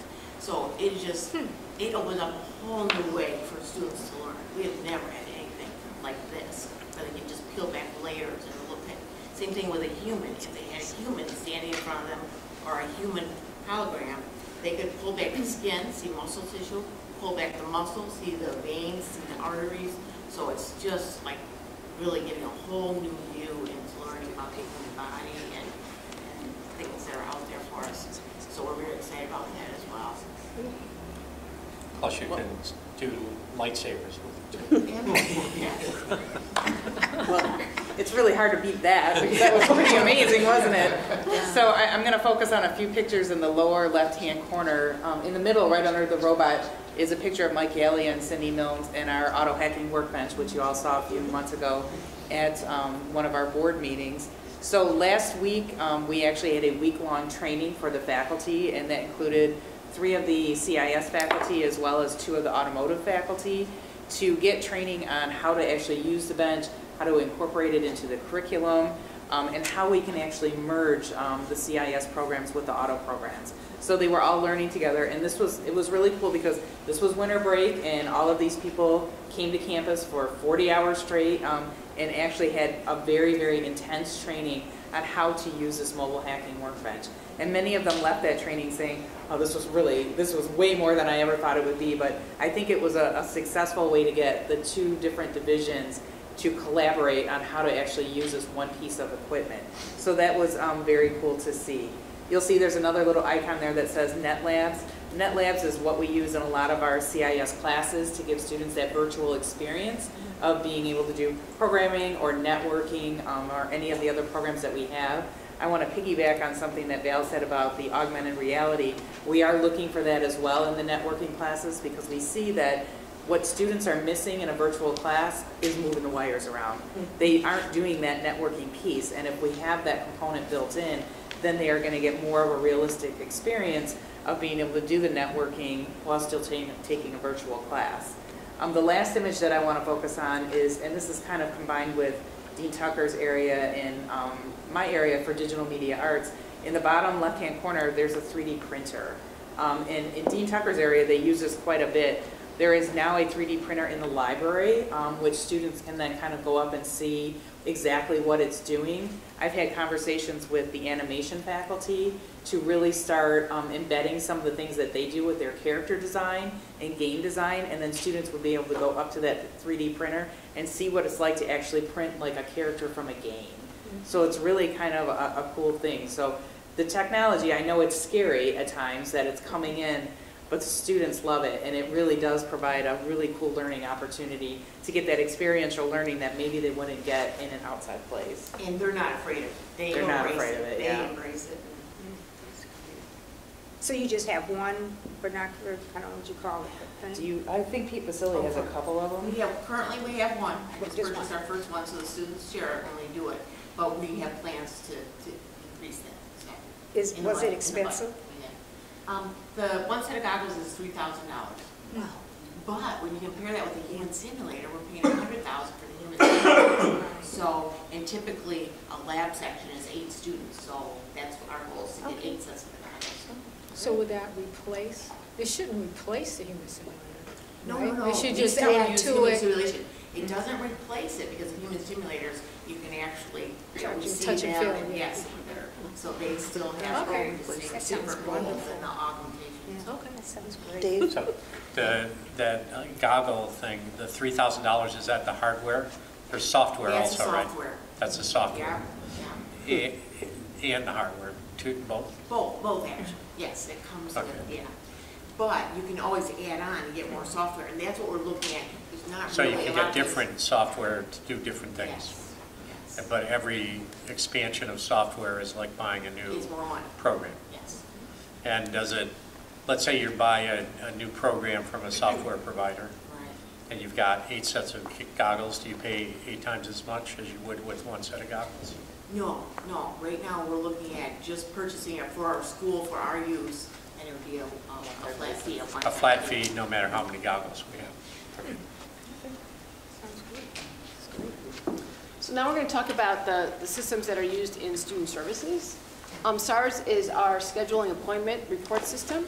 And so that allows students to make appointments online for either advising, or if they're on financial aid issues and they need to meet with an advisor, or for career counseling. It also allows students who are, when we're doing drop-in advising or for financial aid, keeping track of the line so students can see who's next in line. We also are using Campus Logic in our financial aid area. This allows students who are going through the verification process, and many of our students are picked for verification where they're needing to submit additional documents. Campus Logic allows them to submit those documents with mobile devices, which has really helped with the lines and also processing financial aid much more quickly. Our award letter also comes from Campus Logic, and that's coming soon. That's going to allow us to personalize the financial aid letters and use language that's more friendly for the students. It's also going to allow us to embed informational videos, which will be helpful for the students about how their financial aid works. Lucy and DegreeWorks, we talked about, this is a tool that's embedded with Banner. It's a degree audit tool. So it allows students and advisors to basically do checkouts for all the classes that the students taken, how close are they to graduation. It also allows to do what if scenarios. I'm in business, what happens if I change to marketing, how close am I to meeting those graduation requirements. Campus Connect is the system that's used by our student clubs and organizations. It allows clubs and organizations to communicate with each other, set up appointments. It also keeps track of all the students and the participation that they're doing in clubs and organizations, and allows them to produce a basically co-curricular transcript. So besides the academic transcript, they can produce, here's where I was team leader, I was on a sport team, or I was in a club president, and that information is really helpful for when they're transferring or applying for jobs. Digital diplomas, we use Parchment, which is a transcript software service. It allows local high school students to send their transcripts to us electronically, but we are also using Parchment to issue digital credentials. So as our students are completing certificates and degrees, we're issuing them a digital credential, which can be used, that they can distribute electronically. They can post it on LinkedIn, they can post it in an electronic resume, they can put it on other social media sites to indicate where the degree is. TargetX, as we indicated before, is the customer relation management system that we're in the process of putting in. It's going to track all communications that we have from students for their entire life cycle, and it will be allowing us to do personalized messaging.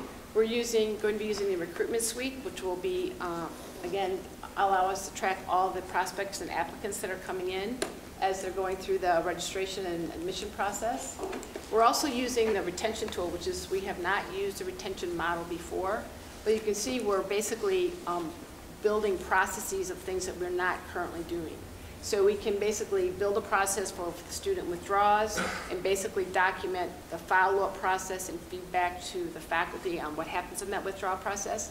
And we're also going to be able to build out stop-up plans. If the student's withdrawing totally, we'll be able to do a stop-up plan as we do outreach to the student. When are your plans to come back? How can we help you when you return to the campus? Now I'm going to talk about our public safety systems. And as you remember, when President Blanca came, she had a focus on making our campus safe. So we have electronic door access across campus.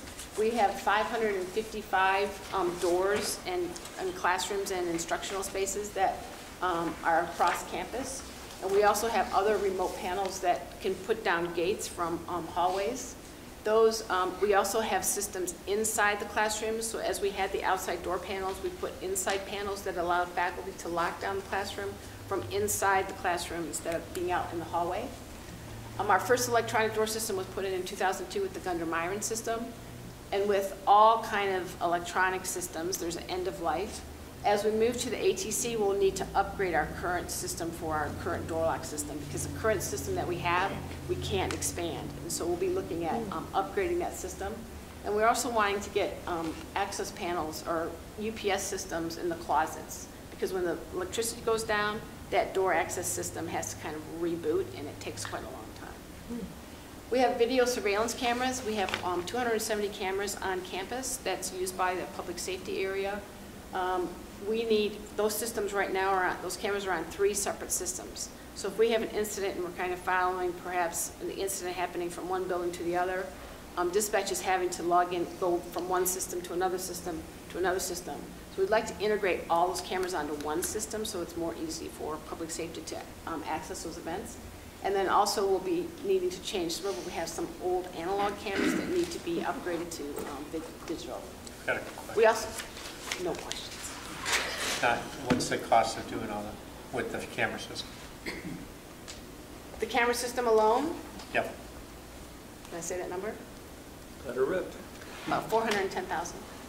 And that's going to replace the analog cameras and integrate us That's to integrate, to into one to system. have the system where all cameras would be on one system. Right. It also would allow, because what happens now, on some of the older systems, we only have like 5 days of data that's kept. On some systems, it can be a month of data that's kept, and so having it all integrated on one system would allow us to have a longer length of time when we have, that we can go back and look at camera footage as needed. So that 410,000, does that cover the replacing the analog cameras? Yes. So that's all, that's everything? I just want to say something real quick. So you said the integration will give you a longer time span to go back and look. What would be longer than a month, longer than 30 days? Yep, because right now, some of the cameras only have 4 to 5 days, and then some of the cameras have 3 to 4 weeks.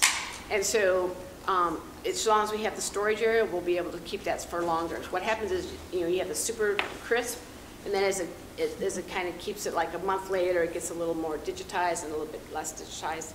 So we could keep it for much longer periods of time. We have emergency. Can I just say, as a board member, Yes? I think this is more important than the police officers. Oh, well. No, we gotta have those. And I just strongly support doing this. I just want to say, are some of these cameras going to be in stairwells, locations? We have some, we already have 270 cameras on campus. So we have like all kind of like door areas and corridors and hallways. And we've been adding, so like, up until last year, we didn't have any cameras in ML. So now we have cameras in ML, like in Towsley, which didn't have cameras before. So now we have cameras in Towsley. Oh, great, that's good. One last question. There's no cameras in bathrooms, are there? I hope not. No. Locker rooms? No. Maybe your bathroom, not mine. I would imagine it would be a potential union issue to have them in classrooms. Correct, we don't have them in classrooms. Okay. But we do have them in stairwells. Because you'd be amazed what people do in stairwells. I know, that's why I asked about the stairwells. Chicken feet. So, in our emergency phones, we have phones across campus in our parking lots that need to be upgraded as well. We have 800 megahertz radios, and we, when we became a law enforcement agency, we were able to get, we had 16 phones that were issued to us because of a safety millage that the county had. However, because of the cement buildings, our radios are not getting strong enough signals throughout the campus. And so we need to put boosters so that the radios could be used and get signals no matter where they are on campus. And these 800 megahertz radios are used by all law enforcement and all first responders. It's not just us. So if we have ambulance or any other police agencies come to campus, they're using these same radios and would have these same kind of reception issues. How much are the boosters? The boosters are $112,000.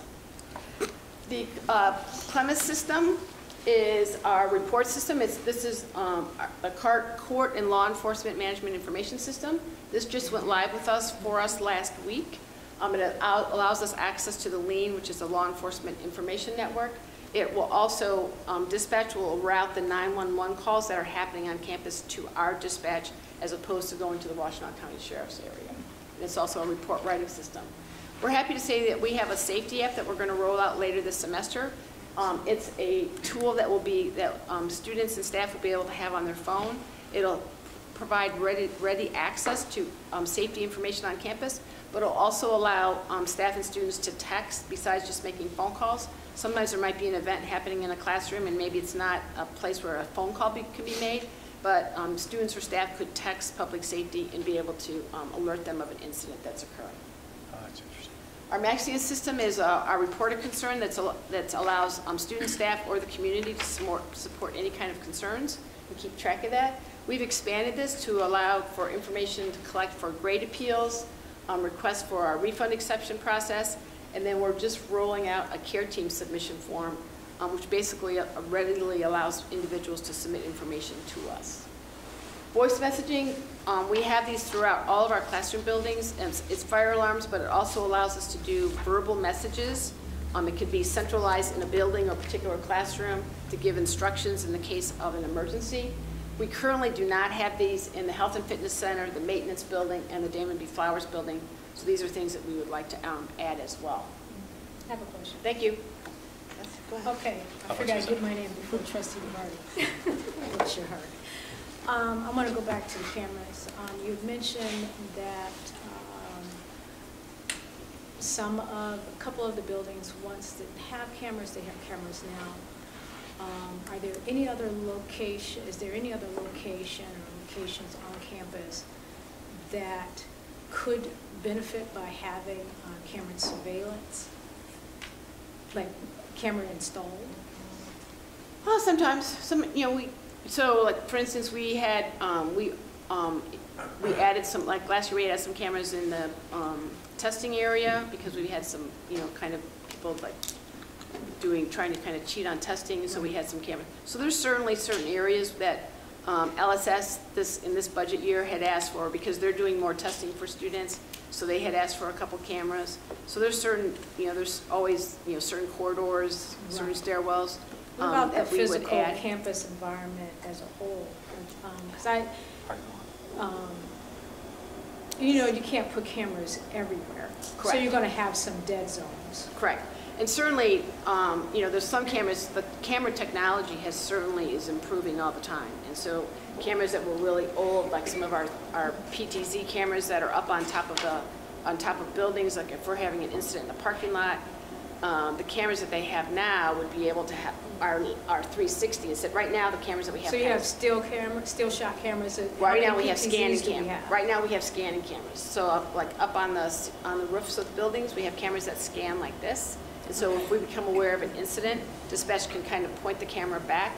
But when you have just a camera that kind of scans like this, things can happen between the scans. This is true. The new cameras are totally 360 all the time, and then you can basically kind of zoom in on things. When you identify that there's an event, you can then zoom in, but the camera is recording at 360 as opposed to the scanning camera. So our campus is the physical campus, the outside campus, outside of the building structures on campus, they're all the PTZ cameras? Or On are they top still of the shot? Nope, on top of the ceiling, they're all So just all scanning. of on the outside, they're like that? Yep. And then on the inside, you have your still shot cameras? Yep. Okay. Well, they're always doing video, but they're like depending on the angle. Sometimes we have 360 cameras, and sometimes we have just cameras that only capture a particular angle. And the quality, I would imagine, are really good? The quality varies depending on the age of the camera. So some of the cameras are analog, and some of the cameras we've been able to transition to digital. So out of those 270 cameras, we have about 100 that are the old analog cameras. Okay. And I asked because, I work at TJ Maxx in loss prevention, and we have upgraded our system. Okay. And we have a bridge IP system through Geotech. And in our store on Westgate, we have 3 PTZs. One of them could be replaced because it's an older one. And because you have the cameras that are, say, this particular one, it's been there since, I'll say, early 2000s, 90s, something like that. And switching over to the IP system, IP bridge system, you run into some connectivity issues. And, because now you're switching to digital. So you have issues where your cameras would just go willy-nilly, or they'll just shut down. And so because we have 12 analog, or however many analog here at WCC, opposed to the newer cameras, is our system compatible with these older cameras? Right. Because we don't want our cameras to fail on us. Correct. Because it can't keep up. Correct. Nope, that's what takes into account moving everything, because right now there's 3 separate systems, there's 3 separate camera systems, and so basically that upgrade would put all the cameras on one system. That's the 400. So they would ensure that they would all work, because they would all be feeding into one system as opposed to 3 separate systems. Right, so we have, so then our data storage has to be increased. Yep, because and that's part of that system also. That's right. Yep. Okay. Cool. So that's all taken into account. 400,000. Cool. 410,000. No, it's worth it. I'd rather drive a Rolls Royce than have a Pinto anyway, so. Thank you. Should we take a 10-minute break? Yes. All right, let's take a 10-minute break. We will reconvene at 5 o'clock. Okay? Thank you. Woo-hoo.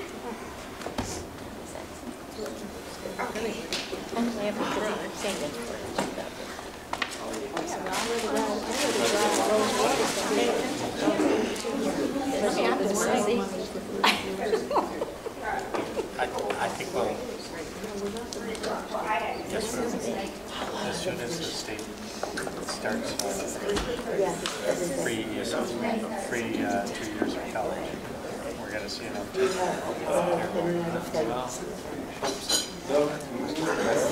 I know that's not even factored in yet. No, I think You name it, there's integration. Even vending machines, I mean, everything. What's that vending machine in the business building? You first key in to get the prices. Yeah, and you can even slide your credit, you can slide your debit or credit card. Yeah. Yeah. You know, I walked up to her and said, so how much are those pretzels? And I'm looking and looking.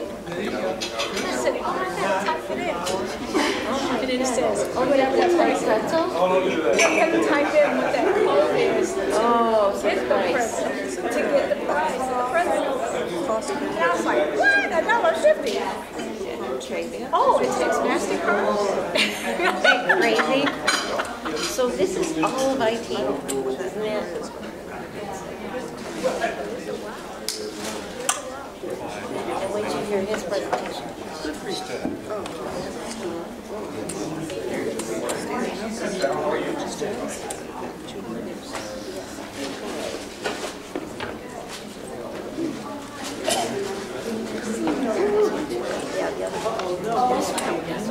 No.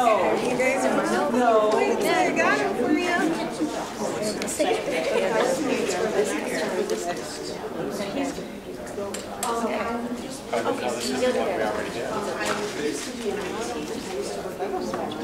Here's the because I'm going to get an update on that. Yeah, okay. Good, but I won't say what. It's all right. Okay. Are you talking about the meeting? It starts at 3, so what happens as soon as the meeting starts, it switches to the next meeting. So it says that the board meeting is at 6 and 2 weeks. Because every time, as soon as, so at 6 o'clock when the meeting starts, it rolls to the next one. That was good. It's overwhelming. Isn't it? Yeah. It's because their system is so slow. It probably took me 15 minutes to get to my email. Oh my God. She's like, are you okay? I'm like, no, it's just going a little slower than I used to. Because at work, it's like zoom, zoom, zoom. But yeah. I appreciate what we have. Yeah, we do. I have a run for my I did have It is. About to mention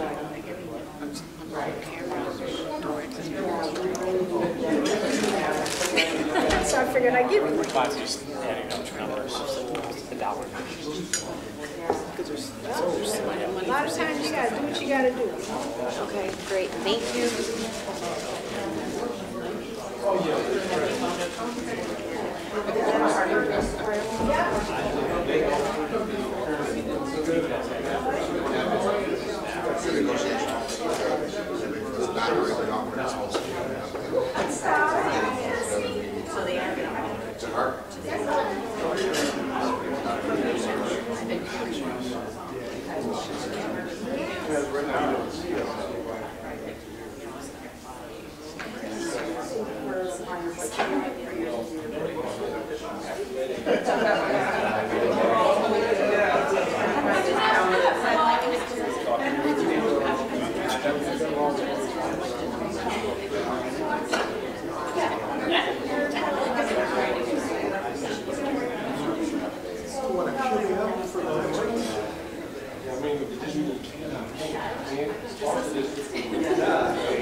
So this is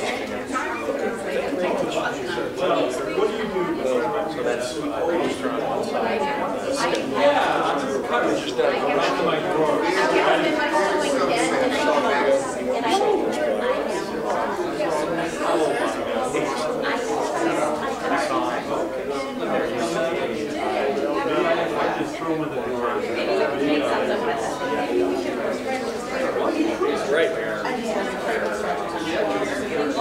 Great, yes. Okay, it's 5 o'clock.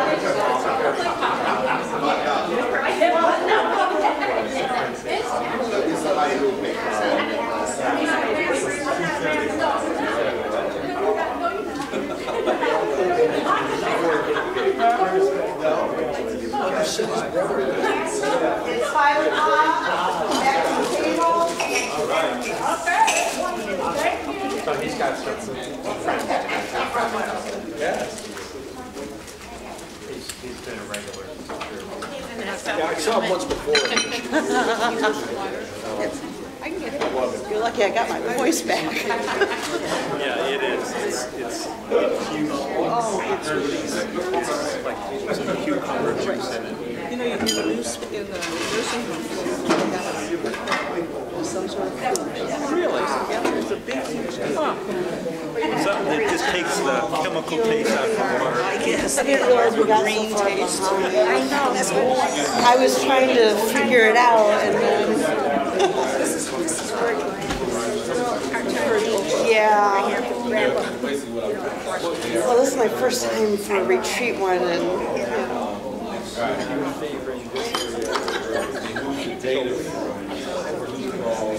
these people do not respect my authority. sitting down, Madam Chair. Well, we do need Dr. Blanca, so I will wait. 5 o'clock?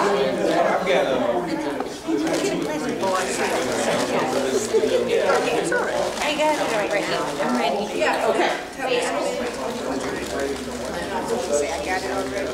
I'm ready. Yeah. Yeah. You know what I was shocked at?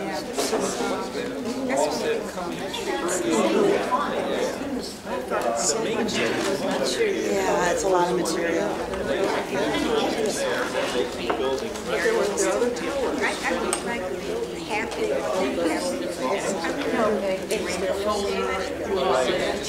There's several more of those.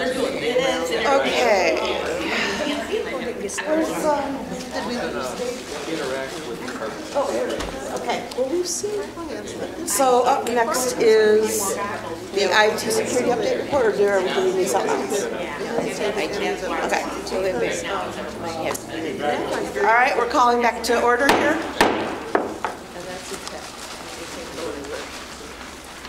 Okay, go ahead. All right, at this, Julie, is it my turn or your turn? My turn. Yeah, okay, okay. At this point, we'd like to share with you, now we've given you an overview of the entire IT infrastructure. And a lot of good questions came up during the conversation about security. And at this juncture, we'd like to give you a security update. And Bill Ochark is our Chief Information Security Officer. He has been with us for a year and a half, maybe, and he's been amazing. He's really put a lot of new practices into place. He's taught us a great deal, and I'm looking forward to him sharing what he knows with you. Bill? Trustees, colleagues.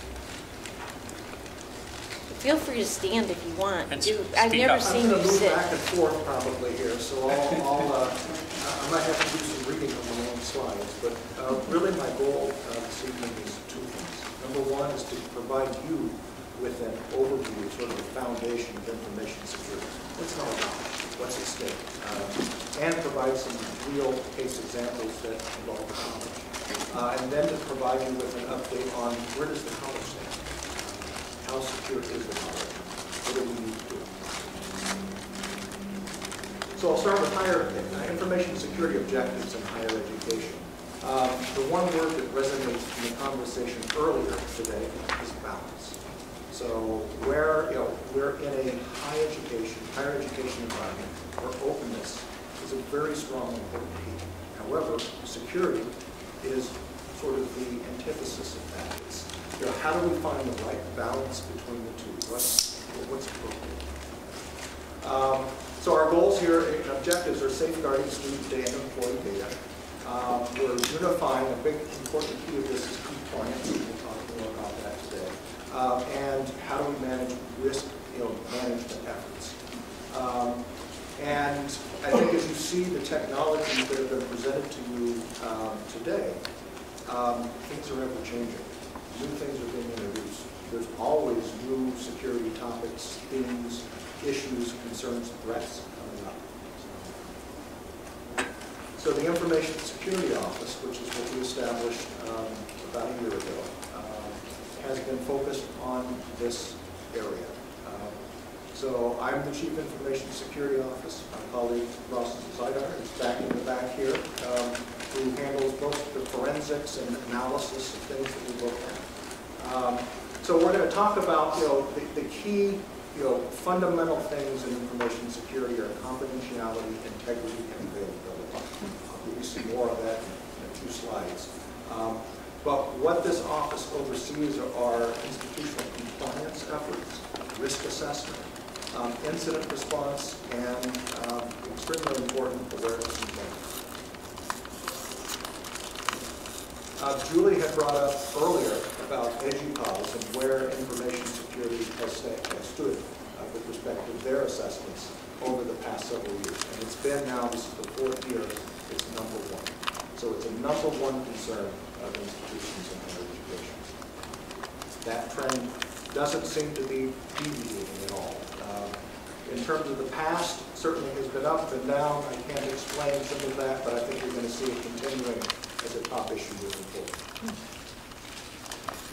So what are threats and motivators to the college? Okay. Well, certainly threats come in the form of data breaches, both suspected and actual. Compliance concerns, what do we have in terms of legal and regulatory requirements the college has to adhere to? What do we have in terms of concerns about scams, identity theft, financial fraud, type of things? The consequences, what are we concerned about? Well, there are many. So certainly, ranging from fines, big item is reputation damage. This is what presidents lose sleep over. Is becoming tomorrow's front page news. Legal liability, I'll share with you some of the pain other institutions have felt with respect to this during this presentation. Big issue, loss of Title IV funding. And the other costs that are associated with primarily breaches. So I'm going to give you a little bit of background information. Hopefully this will help set some tone today. Some of you may already have knowledge in these areas, but I want to sort of wander through it just in case. Okay? So information security and cybersecurity, you've probably heard of both of them. They're used somewhat interchangeably, but they are a little different. Information security is more focused on both analog or paper data as well as digital data. Cybersecurity sort of expands that area to start to include other things that deal with communications and networks, devices. We talked and presented to things like cars, cameras. Come up with what are the other things that we ran through printers. So certainly phones, but it's not just data focused, but there are security aspects of just about every piece of technology that we use. So as Peter presented, we've got 4,000+ systems on campus. Okay? We've got hundreds of cameras. We've got 1,000 phones. All of these pieces of technology have some element of security risk and threat associated with them. So I mentioned earlier confidentiality, integrity, and availability. These are sort of the foundations of information security. Where we're looking at confidentiality, which is securing access to data that exists. Okay? Integrity, making sure that it can only be changed by those who should be having access for the ability to change it, and ensure that where it is stored, there becomes no risk of being altered in an unauthorized fashion. Okay? And availability is key. Is keeping the systems running, keeping everything up, so that you can actually get to the data. Okay? So those are the three that what's called the CIA triad. So what is a breach? I bring here a good from the Department of Education, which is certainly going to be a theme in here. What is their definition of a breach? And that is basically anything that represents a loss of control, compromise, unauthorized disclosure, unauthorized acquisition, unauthorized access, or any term that might be similar to this. Okay, where it's accessed by unauthorized individuals. Okay. So these we have not only state of Michigan requirements in terms of reporting when these things happen, but also from the Department of Education requirements to report and follow up on them. And their requirements are a little more strict. They want us to report even suspected breaches. So, and they don't provide a lot of guidance in terms of where is that. It's not necessarily a black and white. When does something become suspected? So social engineering. Phishing, of course, is something that I've heard. It's come up today. We're probably fairly familiar with this, but it's just one of the means of social engineering threats that exist out there. Phishing is commonly used. You probably get them in your own personal email as well. Spear phishing is a little bit more of a focused form where, and we're going to share some examples of this, where it's targeted. I know your name. I know who you work for. So I'm crafting things that are more targeted specifically to you based upon people you know or might know or relationships that exist. Vishing is basically the same sort of thing, but we're doing it over phone calls. Okay? A variety of other here. Baiting is using tactics, in other words, to sort of entice people to do certain things. Pretexting is more of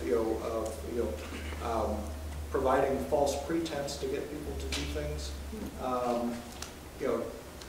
Tailgating is a good example of that is drafting off of somebody to get into a secure area, where you're just carrying some boxes, things like that. Water holding is more where you set up shop. Hackers can set up shop around things that are commonly used by a certain group of people. If they can exploit that, certainly now they've exported that group. So it's sort of where predators hang around the water hole. So that's sort of the analogy there. Quid pro quo is a common one with some tactics that exist out there. Well, if you give me some information, I'll help you.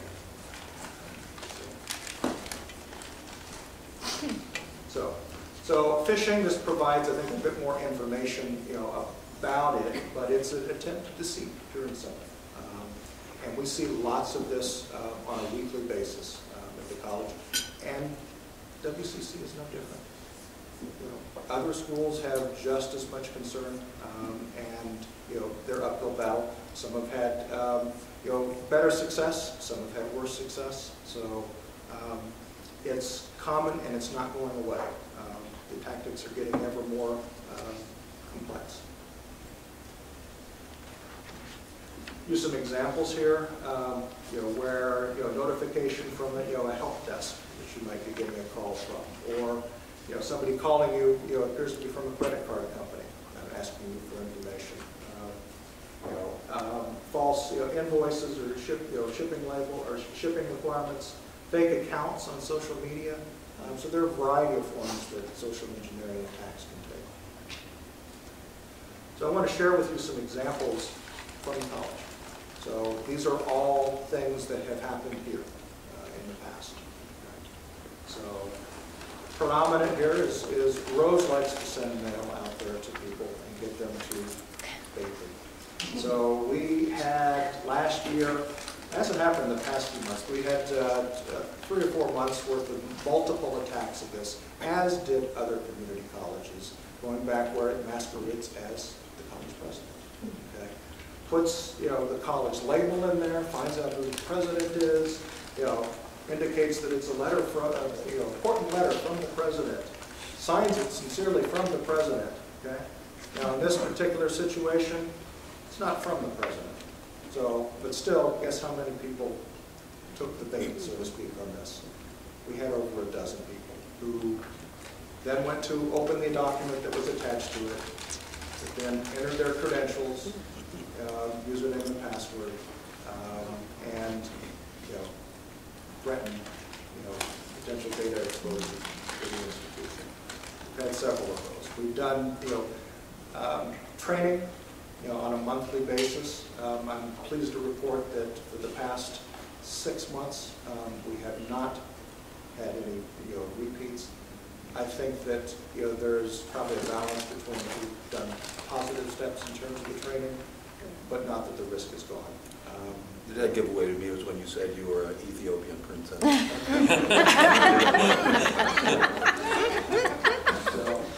So another one is a common, another area here trying to change payroll deposit. Okay, where again something signed by somebody somebody at the institution. In this case, it says it's from Rose, but if you look at the whole address, that email address is not Rose. Okay.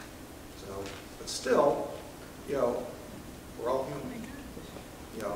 If you're caught on the right day at the right time and you're not paying attention to these things, bad things can happen.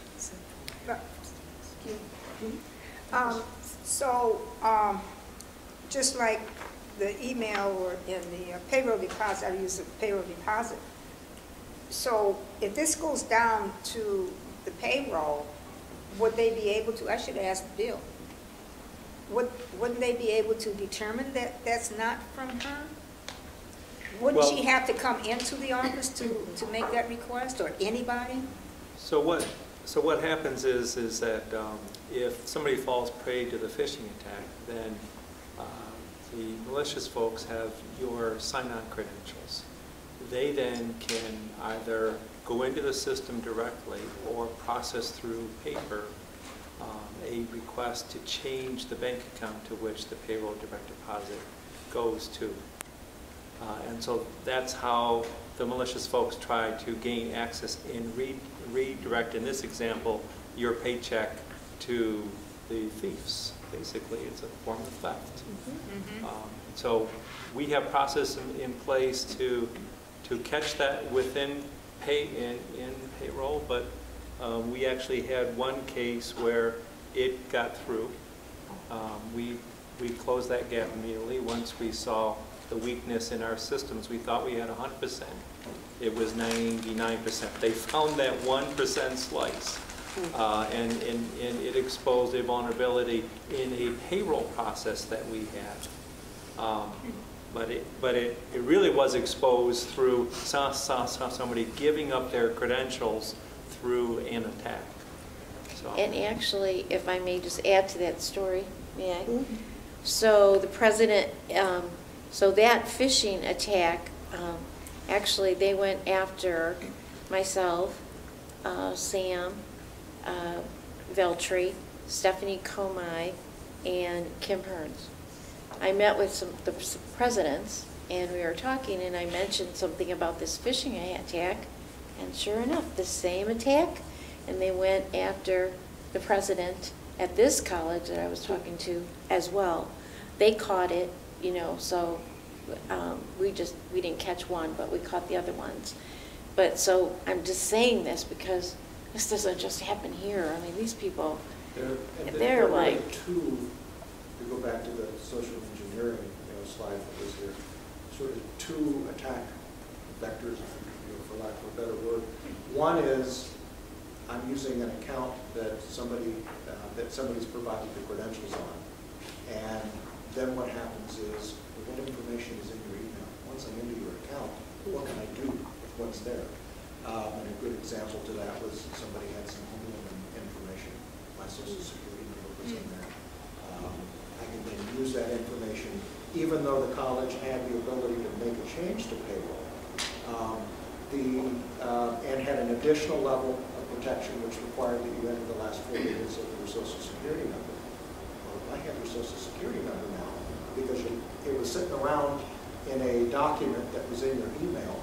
I'm now going to use that again. The other side was more a spear phishing attack, which was from a payroll redirections, which is I'm going to send a mail to the payroll department because I know who's in payroll. I'm going to craft that message to create some sense of urgency. That I need to get this changed, and by the way, I'm off campus. So there's the likelihood, preying on human nature, that somebody may say, oh, well, it's really important because it's a senior official at the college that I respond to this and maybe make an exception. Well, the problem is that those exceptions become disaster. Well, are these people able to be caught? I mean, would you have any idea of where to look for? Usually, I mean, it depends upon the degree to which the exploit happened. Is it practical that they're going to get caught? No. Does law enforcement make a follow-up effort? Yes. But in many cases, they go through bank accounts that have been set up, and as soon as a deposit's made, the accounts are closed down. They move around. They move around immediately, pretty much. So, and I have one through here. That was the payroll one here. And let's get to this next one. So here's a fake invoice. Okay, so I'm going to target something that says, oh, I need to get this paid. Okay, it's urgent, and I know who is in the appropriate departments. Why? Because education's open. Usually the phone directory, complete with titles and things like that. That's information that's available because there's a value to a portion of the population, but also now that's available to the hackers that next door. Okay? So that's why I can, if they can figure out who's in the same office, who reports to who, or at least make a very good guess at it today. So in this situation, it was, okay, I'm directing something in there. I'm signing it from somebody who's known. And I've created an invoice that I've attached to it, which looks pretty darn official. Okay. And some colleges become a victim, and will pay it. So these are professionals. Yeah, well, or they've learned to move around, or they've learned that chances are pretty good I can get away with it for a few times because it is difficult to track them down. Okay, a few thousand here, a few thousand there, and there's a lot of fish out there to try to catch. And it's virtually impossible to catch them. Okay. I had a case 2 years ago when the fishing basically started, where a lawyer in Buffalo was, responded ridiculously to one of those Ethiopian prince emails, and he was actually a pretty sophisticated scheme. He was asked to get a cashier's check, to endorse it, to forward it to some account, and the bank ultimately had to sue him because he claimed that they should make good on the funds, but there was absolutely no way. Usually it goes to an offshore account, it goes to somewhere in China, it goes to somewhere in the Ukraine. These people are impossible to catch. So once that money's gone, it's gone forever. I've got a question. I've got one that came to me a year or so ago, where they asked me if I wanted to be a secret shopper. And I've done things where I do evaluations of things and get some credits on my Southwest, which is through Southwest Airlines for air miles. So I said, I'll try the secret shopper thing. So I gave them my address. They sent me a thing in the mail that said, okay, here's your first, it came FedEx or Priority Mail. Here's your first secret shopper thing. Go to Walmart. Here's a $2,000 check, which I figured, when I figured out what was going on, when I read through the whole thing, I knew the $2,000 check would bounce. Here's a $2,000 check. Deposit that in your account. Go to Walmart tomorrow and spend $180 for yourself and buy a Walmart gift card for $1,000 or whatever the balance was. So I'm getting $180, right? And I get that check that I just deposited. And so I take that gift card and send it to this address, to this other person. And oh, by the way, somebody else is doing this somewhere else, and they're going to send me another gift card. And I said, oh, whoa, this has got to be totally hokey. So I took it down to the sheriff, I think I took it down to the police department and said, look, there's got to be somewhere I could send this. Where can I send this? Because I know this is a scam. They had nothing they could do. They couldn't even tell me to send it to the FBI or anything, like who to send it to.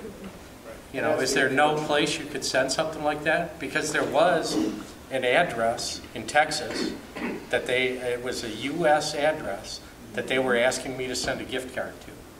So that's got to be trackable. Well, a lot of times it goes to a residential mailbox that somebody's not living at the house. Oh. So somebody does a cruise by and they're out of town and harvests the mail and moves on.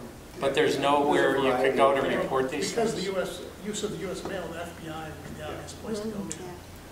Because it's clearly a federal law. Right. From using the mail for fraud. I didn't fall for it. I didn't deposit the check in my account. I didn't go buy, but there are many that do the secret shopper thing. And I mean, those things can be reported to the FBI. The FBI runs a site, that provides information about risks similar to this, for the community in general. But again, it's pretty pervasive.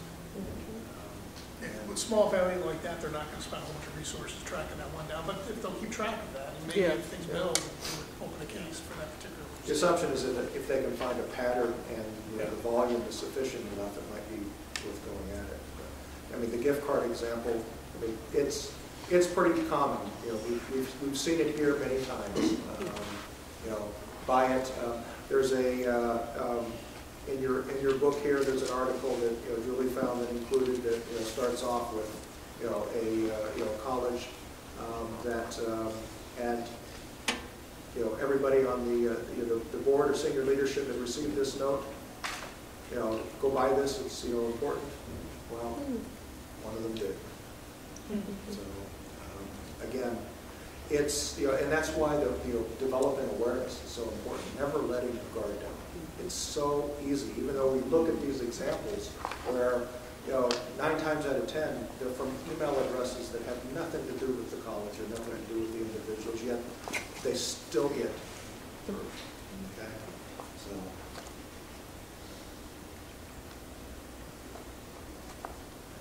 Some other fraud-related activity which has been interesting that's involved the college is we have had over 70 false applications submitted through the online application, including valid stolen credentials, including Social Security numbers. So the presumption is that the goal of that was some sort of ultimately financial aid fraud, something like that. We've looked, working with Lori, we've looked through the data and have found, nothing that correlates to it happening. But this started middle of last year when we got a call from somebody who received, the letter that goes out to those who have put in the application and, been accepted, saying that, congratulations, and, the wife called, said to her husband, we didn't sign up for anything here. We didn't put in an application. What's going on here? So as we started to investigate that, we found dozens and dozens and dozens, and this continued over several months. And I don't see any stop of it happening. You might have heard of the Equifax breach. That was over millions and millions and millions of Social Security numbers. Chances are 90% of us in this room had our credentials, including Social Security number, compromised through that breach. Can I? Just on the Equifax breach, the county government was hit by that breach, and they made available to their employees, people could sign up for one of those for at no charge. The county covered it, and an ID protection thing where they get notified on various things if their ID or something, they come up on some regular periodic internet searches. So that's something that if we ever find ourselves that our staff is compromised in something like that, that's something we as an organization can offer to our staff to, I'm just taking that from what the county did. Because my wife signed up for it and she has that ID protection now. That's usually a company or institution that has been involved in a breach. That's usually one of the sort of expected services that you provide to those that might have been impacted or affected by that. Would it be feasible for us to offer something like that to employees and subsidize the cost if they were interested? I mean, as a voluntary thing. I think I have it, don't I? What's Legal Shield? It was my HR guy. I think it's something that individuals personally may consider for themselves. So I don't know that necessarily you want to take on the liability of offering that when there has been no reason to offer it. So it is a cost. It's not insignificant. I actually have signed up myself and my family a couple of years ago for Trusted ID. It's one of these that protects your, or at least monitors anything that's happening with your accounts. But it's significant cost. It's well over $125 a year per, for a family. So you would do more on an enterprise, and right now maybe more. But there are, I mean, individually, there are levels. I mean, you can request that your, credit, be elevated to the status that nothing is going to be approved. You're always going to get a notification if anybody puts in an attempt to get more credit. It is an inconvenience. However, again, finding that balance was good. I was just wondering if we could offer it as a partial benefit and pay part of the cost for staff that are interested. Certainly if we're compromised. Well, yeah, but even, I mean, we can, isn't that locking the barn door? It's not a usual proactive move, but it certainly is something that can be considered. Why do it until something happens? Just a thought. That's a good thought. Could put it in HR contracts for, if I were negotiating. So we had recently, a incident of financial aid refund check redirection, and our student's refund check ended up in the wrong place, and that's being investigated.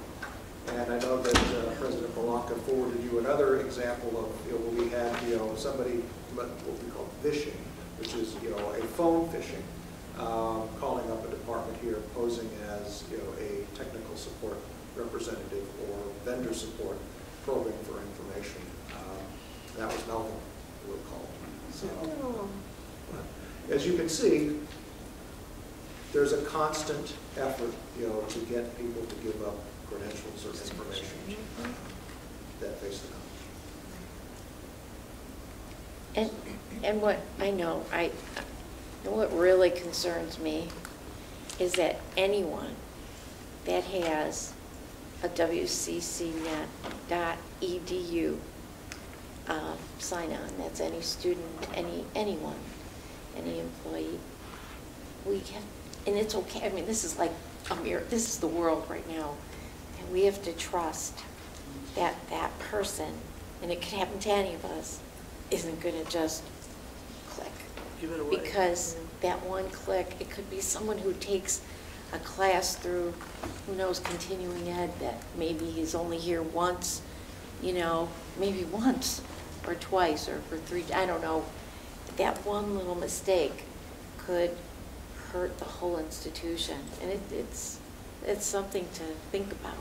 I don't know what we can do, but at least we're trying.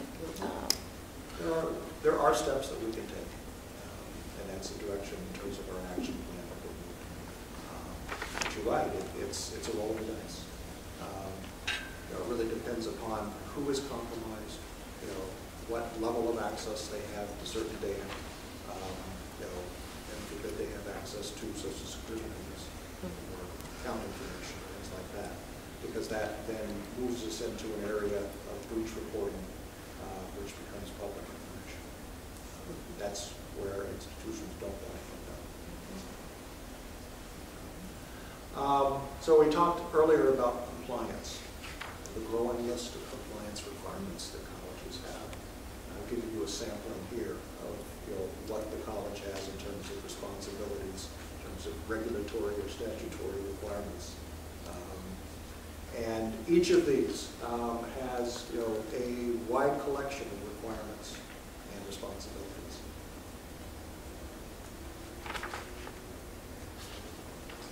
So, I know that Vice President Johnson had shared this with you, I think, in 2017? A year ago, okay. And I think this is still quite irrelevant. These are the top challenges in higher ed when it comes to information security. Okay? Top of the list, of course, phishing. Okay?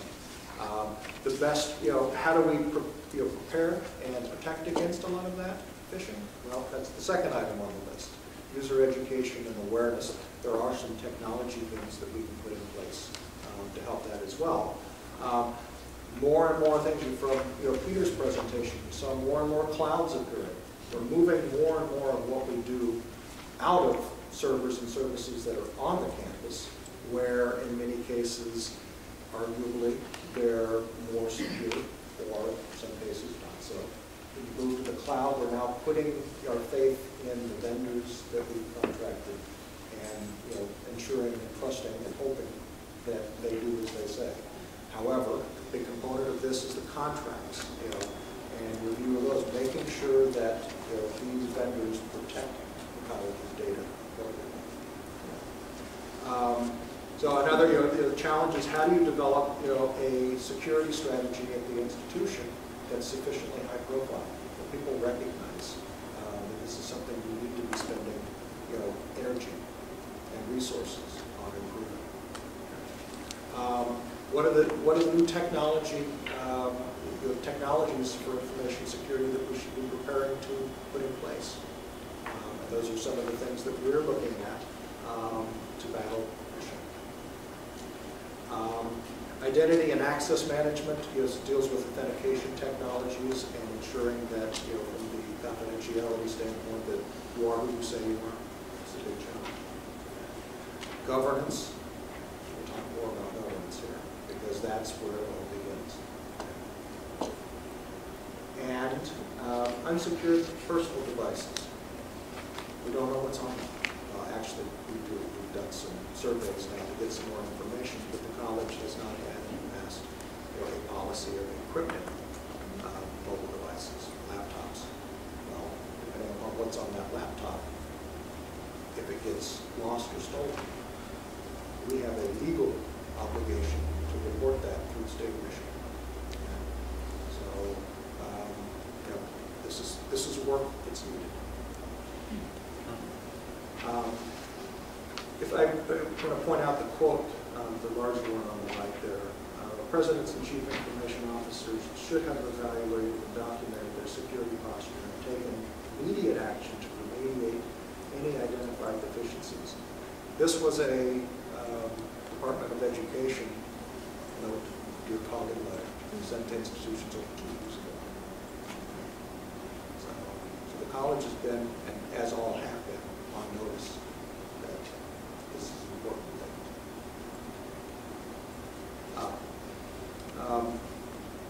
The question of when, not if. We deal with a world that has risks. We're never going to get rid of them all.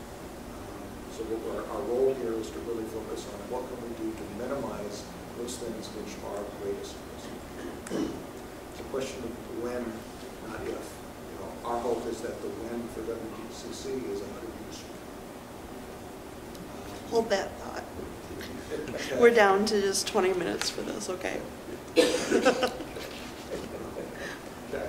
So, governance. So, this is where the fundamental is. It doesn't matter what the Information Security Office says without the leadership of the institution. We're not going to change what needs to happen, okay, without your support. And we'll focus on this. Increasingly over the past several years, which is also why you see it as a #1 item in the EDUCAUSE list, is that information security has become a major focus. Community colleges have been the slowest to embrace this change. But I think as you look through over the past 2 to 3 years of job postings, you're going to see that the majority of colleges and institutions, if they didn't have information security departments, they're building them out. A lot of it driven from compliance requirements, but a lot of it also driven because of some of the consequences that I'll show you here shortly. And of course, the expanding compliance and audit demands.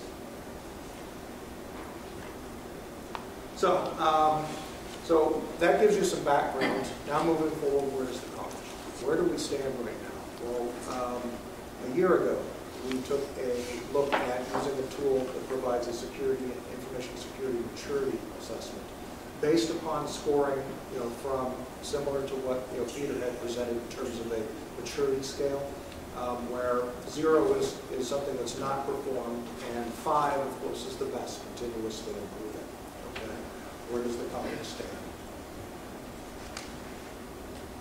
I realize this may be a little bit difficult to read, but we started at the red. We're currently at the blue. We established as a goal, initial goal, of the green, which is for the most part well defined. So we've got to, we've got to crawl, we've got to walk before we can run.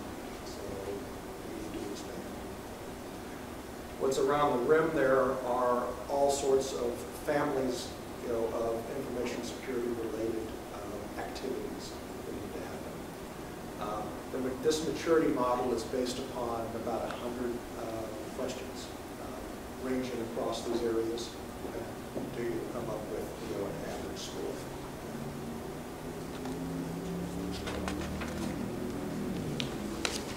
So, as we move forward, we start to look at risk assessment and information security frameworks. These are well defined out there. They're both international and within the United States defined frameworks that exist. We are following the path of the National Institute of Standards and Technology with what they have come up with. Why? Because we feel that the Department of Education, because they've included it in their recommendations, are likely when we get to the point of they're actually performing audits against this, they're likely to follow that framework. So that's what we're trying to stick with. And as you look through, again, all of the family of areas here, you'll see access control, awareness and training, configuration management. All of these have, we'll get to the next slides here, all of these have dozens of questions, controls within them, whereby we assess the college's status. So this framework looks at 5 key areas, which are identifying risks, protecting against them. How do we detect things like break-ins, hacking attempts? How do we know what's happening out there? How do we respond, from an incident response perspective? And what do we do to recover from that? Once we've identified what has happened, what do we need to do to fix it?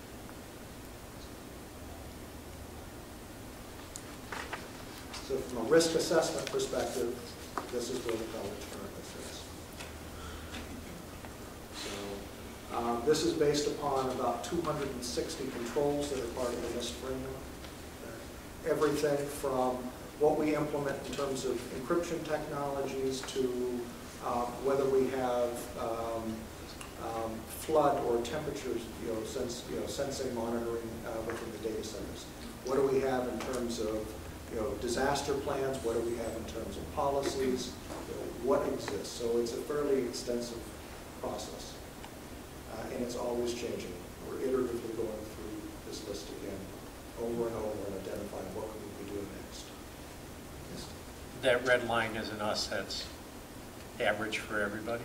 That's the average across that control family. So within, let's say if we take audit and accountability, that scoring is roughly 2 point something. But that's us, the red line? Yes, that's right. Okay. So some areas are stronger than others. We're stronger right now in risk assessment because of the work we've been doing. We're weaker in areas like contingency planning.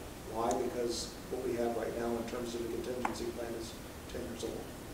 So, that's on our list of things that need to happen.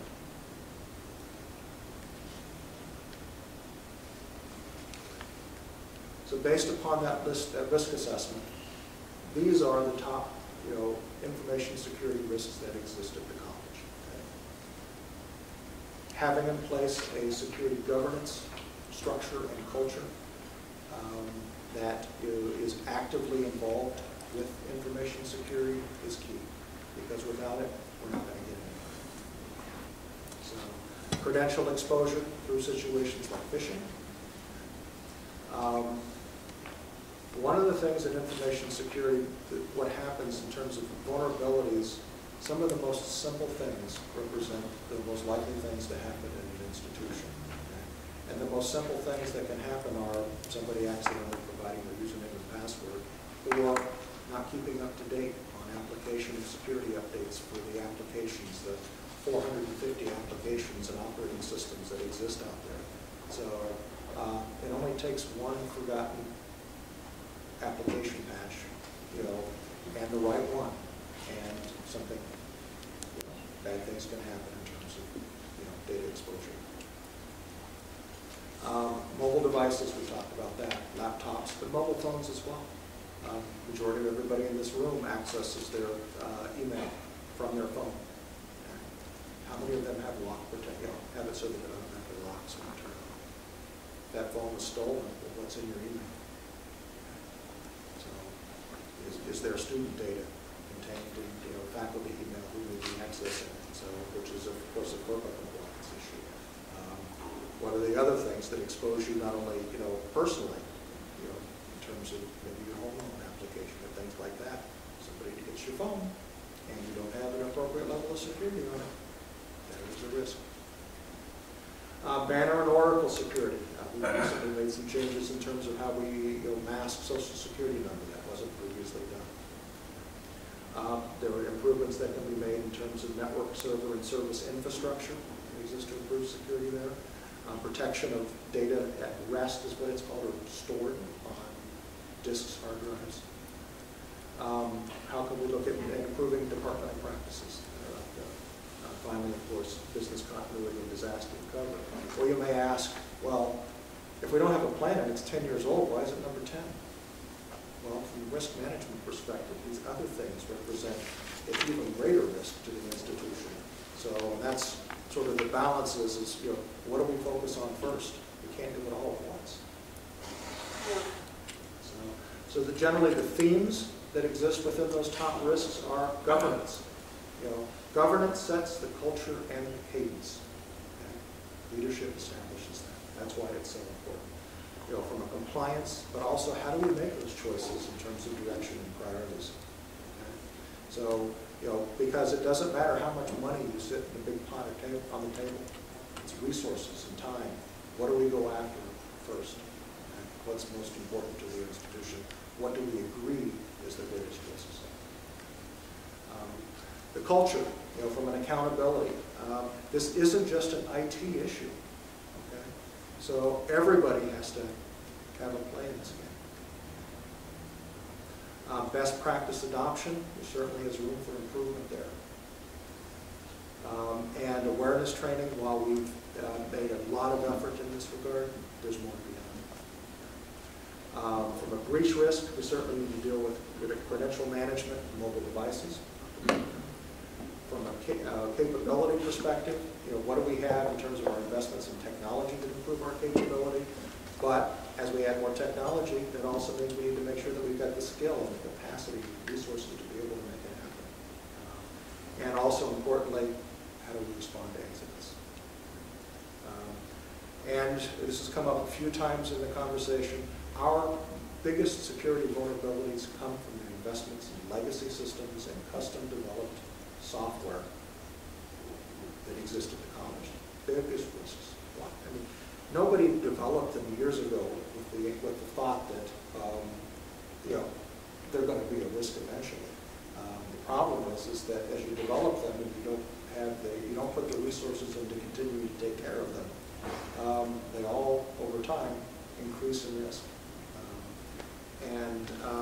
Really, I think moving forward, it's also, well, the energies, is it cheaper to build it yourself? I don't think so. You got to look at the total cost of that investment, not just the cost of the product that you might be buying. So what are the risks down the road? You saw the email environment. That's a legacy environment. At the time it was developed, I'm sure it was the best thing, and everybody sitting around the table thought, this is an ideal solution to the problem. But now it's, I wouldn't use the word it is an interactive, but it is so, it is so complicated and intertwined that it is a, exceedingly risky thing to change. And we're trying to figure out and grapple with what do we need to do. Why? Because it's possible through that system to do things. You've seen the example emails that exist in that environment where it's clearly and obviously from somebody outside. It's possible right now to exploit the mail system so that it looks just like it's from somebody inside. There are risks.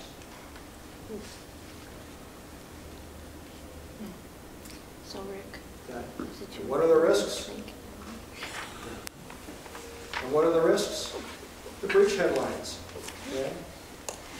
So, millions and millions and millions of records. We talked about Equifax out there. But what do all of these things have in common? Phishing or hacking is the simple way. Higher education data breaches. This is a chart from 13 through 17, it's increasing continually. Okay. 2018, this was data I had as of the middle of last year, okay, involving institutions, and here's some names here. What did a breach in some of these example institutions really cost? It was an estimate, it was an actual. Maricopa Community College's, most of the litigation costs, $26 million, okay, for a breach of 2.4 million records. Okay. Michigan State, down the street, 400,000 records, $3 million in response costs. University of Central Florida, just 63,000 records. Look at what it costs them. Wow.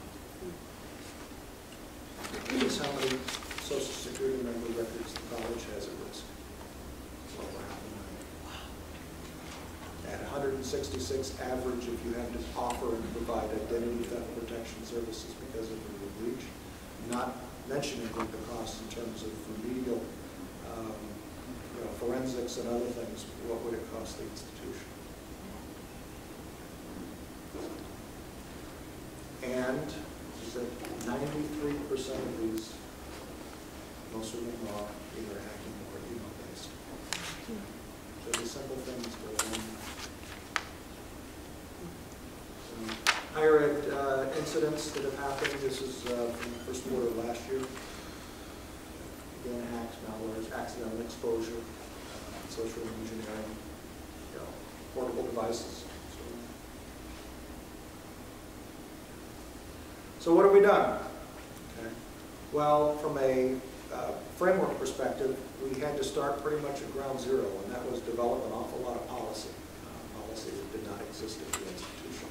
That is really the foundation from a risk assessment perspective. You've got to have policies to begin with, so that you can start following those policies. So we spent a lot of time last year putting together a lot of policies. So this provides you with a good list. Privacy was also mentioned there. So we've spent effort, Claire was involved before, and others on putting together an online policy statement which did not exist before. So that's available on the website now. So, and that in many respects was driven by a compliance requirement. You may have heard of something called GDPR, which was a European Union compliance that went into effect in the middle of last year. That has really driven a global change in terms of thought process towards privacy.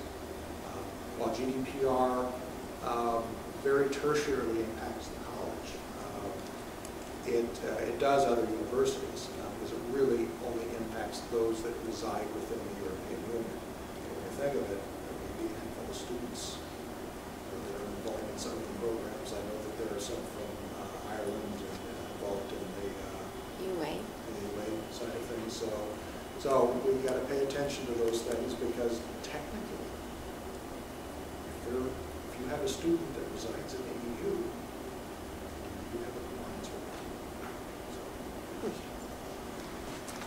So we've done information security and program development in terms of a plan. We also have performed the risk assessments, and you've seen some of the results on that. We have an action plan, and I've got some quick slides coming up here. We've done a lot of investment in awareness training. The college has invested in tools in terms of security event management, where we evaluate log data coming from the hundreds and hundreds of servers and systems that exist out there, where we correlate that information and use that in terms of investigations, or proactively, what can we do to alert? We have, using that software, we now are able to flag situations if we have something that we suspect is another email that has come in from somebody posing as Rose. And we have the ability to put other thresholds in place there as well.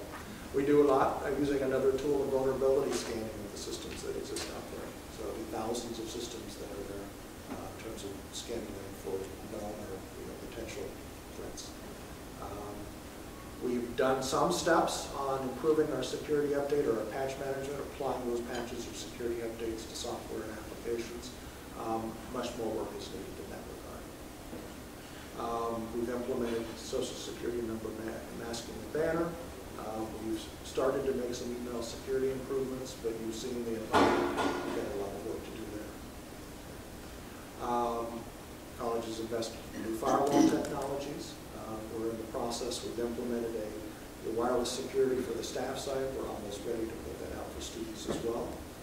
And we're in the process of dealing with a lot of legacy media, hard drives and tapes, hundreds and hundreds and hundreds of them. Getting rid of them because every one of them is a potential e-discovery or some other risk from a litigation standpoint. If we don't have to keep it, let's get rid of it. Okay. Action plan priorities from governance. We start right off again with that theme of governance. What can we do to get a governance group together to focus on information security matters so that we can begin to prioritize the direction of what we need to do. We need to change the culture. Okay? We need to elevate information security in the minds, not just within IT staff, but across the board. So we've done that with awareness training, but somebody going to a 1-hour session or somebody or an occasional email that we send out is not enough. This is something that needs far more attention. What can we do? Again, improve our security update, patch management. What we need to do in terms of improving change management. Processes that are in place that impact why we make changes, when we make changes, have they been appropriately tested before those changes are made. So awareness development, again, this is for employees and students as well. So we have, we've got an obligation to provide, to keep them, included in part of this. I realize that a lot of them, may have less concerns in terms of institutional data. But we still have an obligation as students of this institution to provide them with some things as well. What can we do to improve it? And when we talk about awareness development, of course, focusing on the primary areas of phishing, of course, another social engineering, mobile device security, and what we can do with working with departments to improve their practices. Another important thing is proactive phishing, rather than just relying upon the real hackers that are sending things out there. There are solutions that we can implement where we actually create the phishing attempts and use that as a score also to improve awareness because we specifically target those things to the community. And we have several initiatives, email security improvements, more that we can do to protect personally identifiable information and social security numbers. Multi-factor authentication is something that we're focused on as a credential protection. And that's, some of you may have it with your bank accounts and others where you log in with a username and password, but you're going to get texted or you have an app that provides you with a code that you have to enter at the same time. This is where the world in higher education is moving towards. And we realize, again, it's an inconvenience. But look at what's at stake. Is it an inconvenience that we should live with? Because of what's potentially be exposed. So that's a key project we want to work on. Password management. Each of us have dozens and dozens of passwords that we have to maintain, many of us hundreds. There are tools out there that can help people with managing their own passwords. We need to do that. Laptop encryption, secure document transfer, and lastly, information infrastructure improvements.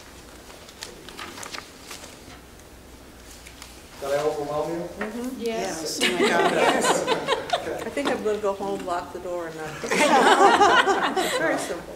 Well, the important is find the balance, and there are risks with everything. I mean, my role is sort of the devil's advocate. I'm always looking at what could go wrong. Okay, so if you ask me about something, I'm always going to be sort of the pessimist and looking at say, well, this can go wrong, that can go wrong, this can go wrong.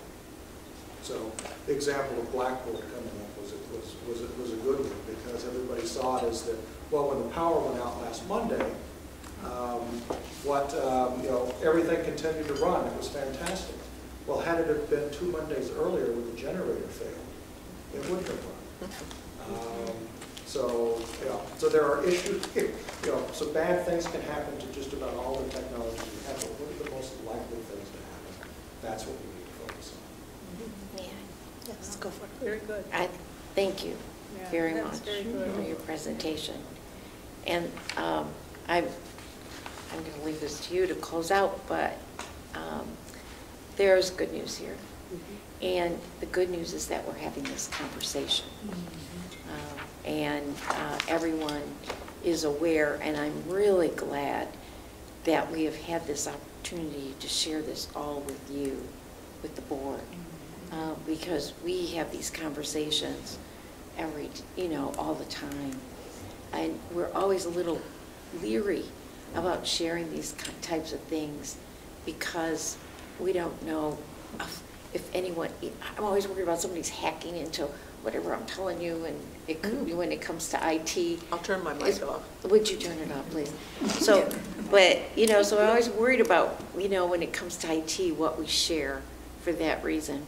But I'm really glad tonight we had, I know it was long, but I'm glad we've had the opportunity to bring you up to date as to where we're at. Yep. Did you have a question? No, I'm ready. Or did you want to have one question or comment?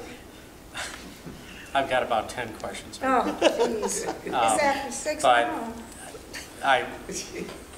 Rather than burden everybody, would it be possible for me to maybe have just a personal meeting?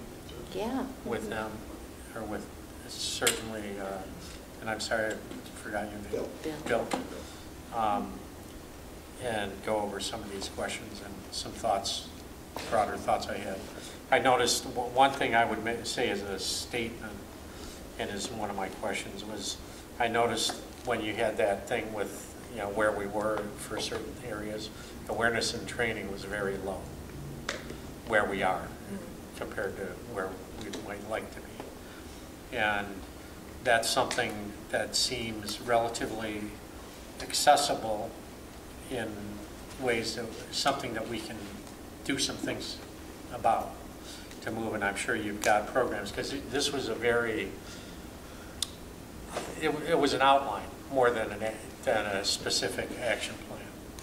And so on that, especially on the awareness and training, I'd like to get into some deeper thinking on that, albeit that's only one of many areas that you're looking at. And but I've got questions about unsecured personal devices, as we saw, as we're going to more the internet of everything and allowing people to bring their personal devices in and plug into our system. What's our security going to be to make sure that malware that may have infected somebody's personal device doesn't get into our system? Those, there's numerous questions. You're having dinner with us, right? Maybe we should have a dinner conversation. But I would just appreciate it, instead of taking everybody's time, if I could maybe sit down for an hour or an hour and a half or something and get a little deeper, take my sheet of notes that I've taken and ask questions. And if anybody else would like to join me That was at that meeting, that would be great. If a separate time frame could be set up where we could come in and ask additional questions. Right. Okay. And not just me, but anybody that wants to be involved in it. Okay. Is that called a meeting, or just if I invite you to lunch? I think it might take.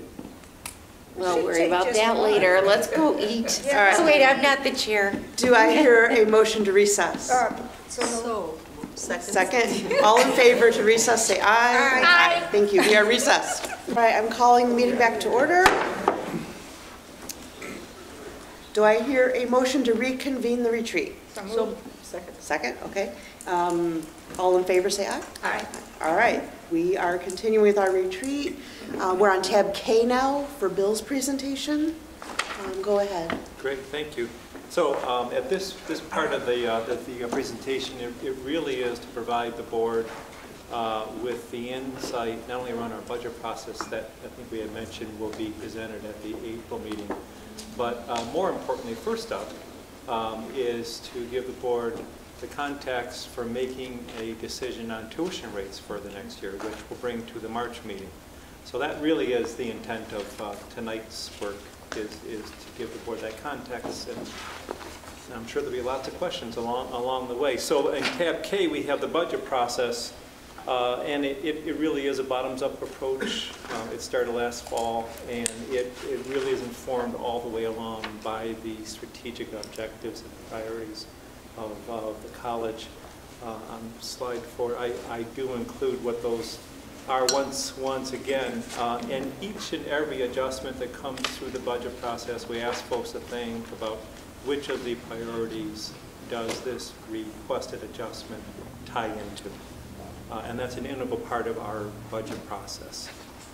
And on the next slide is we give a calendar, and as I mentioned, it started all the way back at faculty and service that we held a session. We had about 20 folks or so that attended, and Barb Filliger and I walked through the budget process.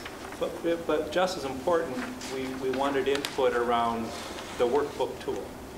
What is it about this coming year as you're trying to address your needs?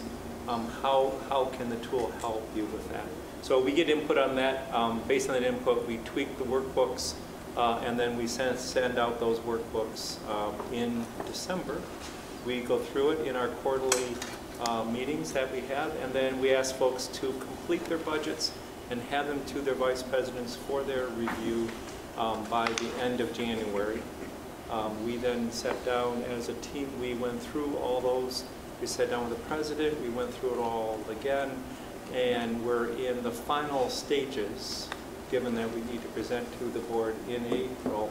We're in the final review stages of the budget, which means that within the next 3 weeks, we'll be sending out the proposed budgets back to the departments and asking for their final sign-off on their budgets for the upcoming year. That's the last step in the process for us, prior to then sending it to the board prior to the April 23rd meeting. In the workbooks itself, there is on slide 7, numbered 7, there the instructions, there's the overall summary. Most folks spend their time on the adjustment worksheet, which is really account by account. Here's the amount that I want to increase or decrease of that particular budgeted resource for that account. We provide a capital equipment schedule, which is, if you might recall, we had asked the entire college to build out a 5-year replacement plan for all their equipment. We then present that back to them and ask them to do a refresh on that for any new purchases they may have had, or maybe their pace of replacement change is different than the prior year. So we ask for that input. We give them their full-time position control as of the time we created the workbooks, including the vacancies. So if there was a budgeted position that had been approved in the current year that had not been filled as of the time, so at least they have the benefit of knowing, oh yeah, I have this vacancy. Do I want to fill it going into next year, or do I want to repurpose that? And so there's a process that they go through. Course section worksheet, kind of an integral part of the budget is trying to budget for adjunct and part-time and overload.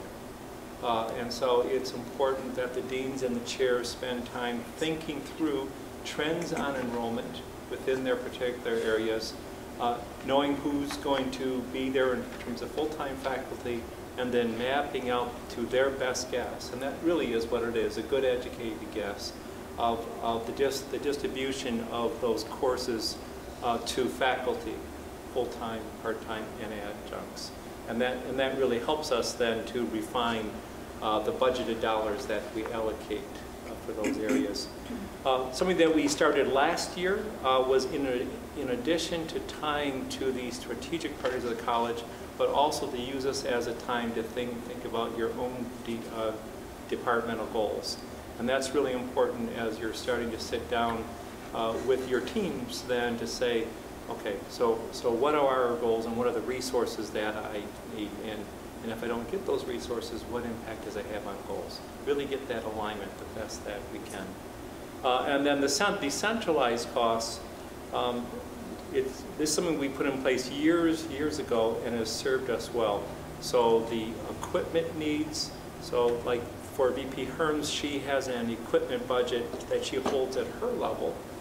But folks will put in requests around equipment replacement and new equipment, and then it's up to her along with the team then to decide how they're going to use their allocated equipment budget across all their departments. And so too for every one of the vice presidents for that. Technology requests, campus repair and maintenance requests. Gosh, I've got a classroom that it really needs to be updated, and I want to get that on the list. Here is a place where folks would do that. Or I am going to be reorganizing my staff, and I'm going to need a couple of extra workstations in this area. Get it on the list so that Mark Allen and his team can then start building that budget for furniture. So it's a real good data sheet. So that it really is. It's been a good tool. The teams use it well. And then lastly, just the process before the board at the April 23rd meeting that we will present the budget to the board. Prior to that, we'll give you a lot of detail, a higher level walk at the college level of revenue and expenses year over year. But then we also provide a detailed walk, department by department, year over year, personnel and non-personnel costs. And then we give you a variance analysis for that. And those are meant to be tools for the board as you start to assess the budget that we're proposing. And then finally, then we would ask the board to move to approve the budget with any modifications that might come out of your approval process at the May 21st meeting. Question? Yes. With all of this, the workbooks and, everybody all the departments going through what they need, are you looking at any cost savings versus last year? We are. So a real good example is in facilities area. So Mark took a real critical look at the budget levels and how those budgets had been spent over multiple years. And then from that, he had set priorities for his areas that says that I think we don't need to spend as much money here in reactive maintenance and spend more money in proactive maintenance work. So that's a good example where Mark and his team thought through that. But it started with the view that if we spend more on proactive, then over time that we can get cost savings overall. That's one example. So this is just a 1 year? 1 year. 1 year, okay. Yep. Thank you. Ruth, then Dave. I'm looking at the strategic plan priorities, and we've seen these for a long time. Do they ever change? No. Do we ever go through it? This is it forever? Well, I mean, what changes? Oh no! What changes are the outcomes and the objectives that support the plan. Okay. So those 8 themes are always the themes, but it's the goals that change and what we do under those goals that change. Okie dokie. Dave? I'm looking at the final organization budget review with organization managers. Who are the organization managers? It would be each of, like in the academic units, it would be the department chairs for each Which of their is below departments. deans? Yes. Yeah. So each department would have somebody participating on that, in that order. That's right. And then how about for non-academic? For non-academics, it would be down to the lowest level. So like in finance, it's down to each of the directors. So Barb Fillinger's budget, Lynn Grace's budget, Ben Hunholz's budget, they have to sign off on that. How about for facilities? Facilities, it would be down to the managers level. So like Holly Herman for grounds. Right. So, yeah. Thank you. Any other questions? Very good. And I think we'll get on. We can bring up the next one, the one that it's the forecast, the fiscal 19 financial forecast. Thanks a lot.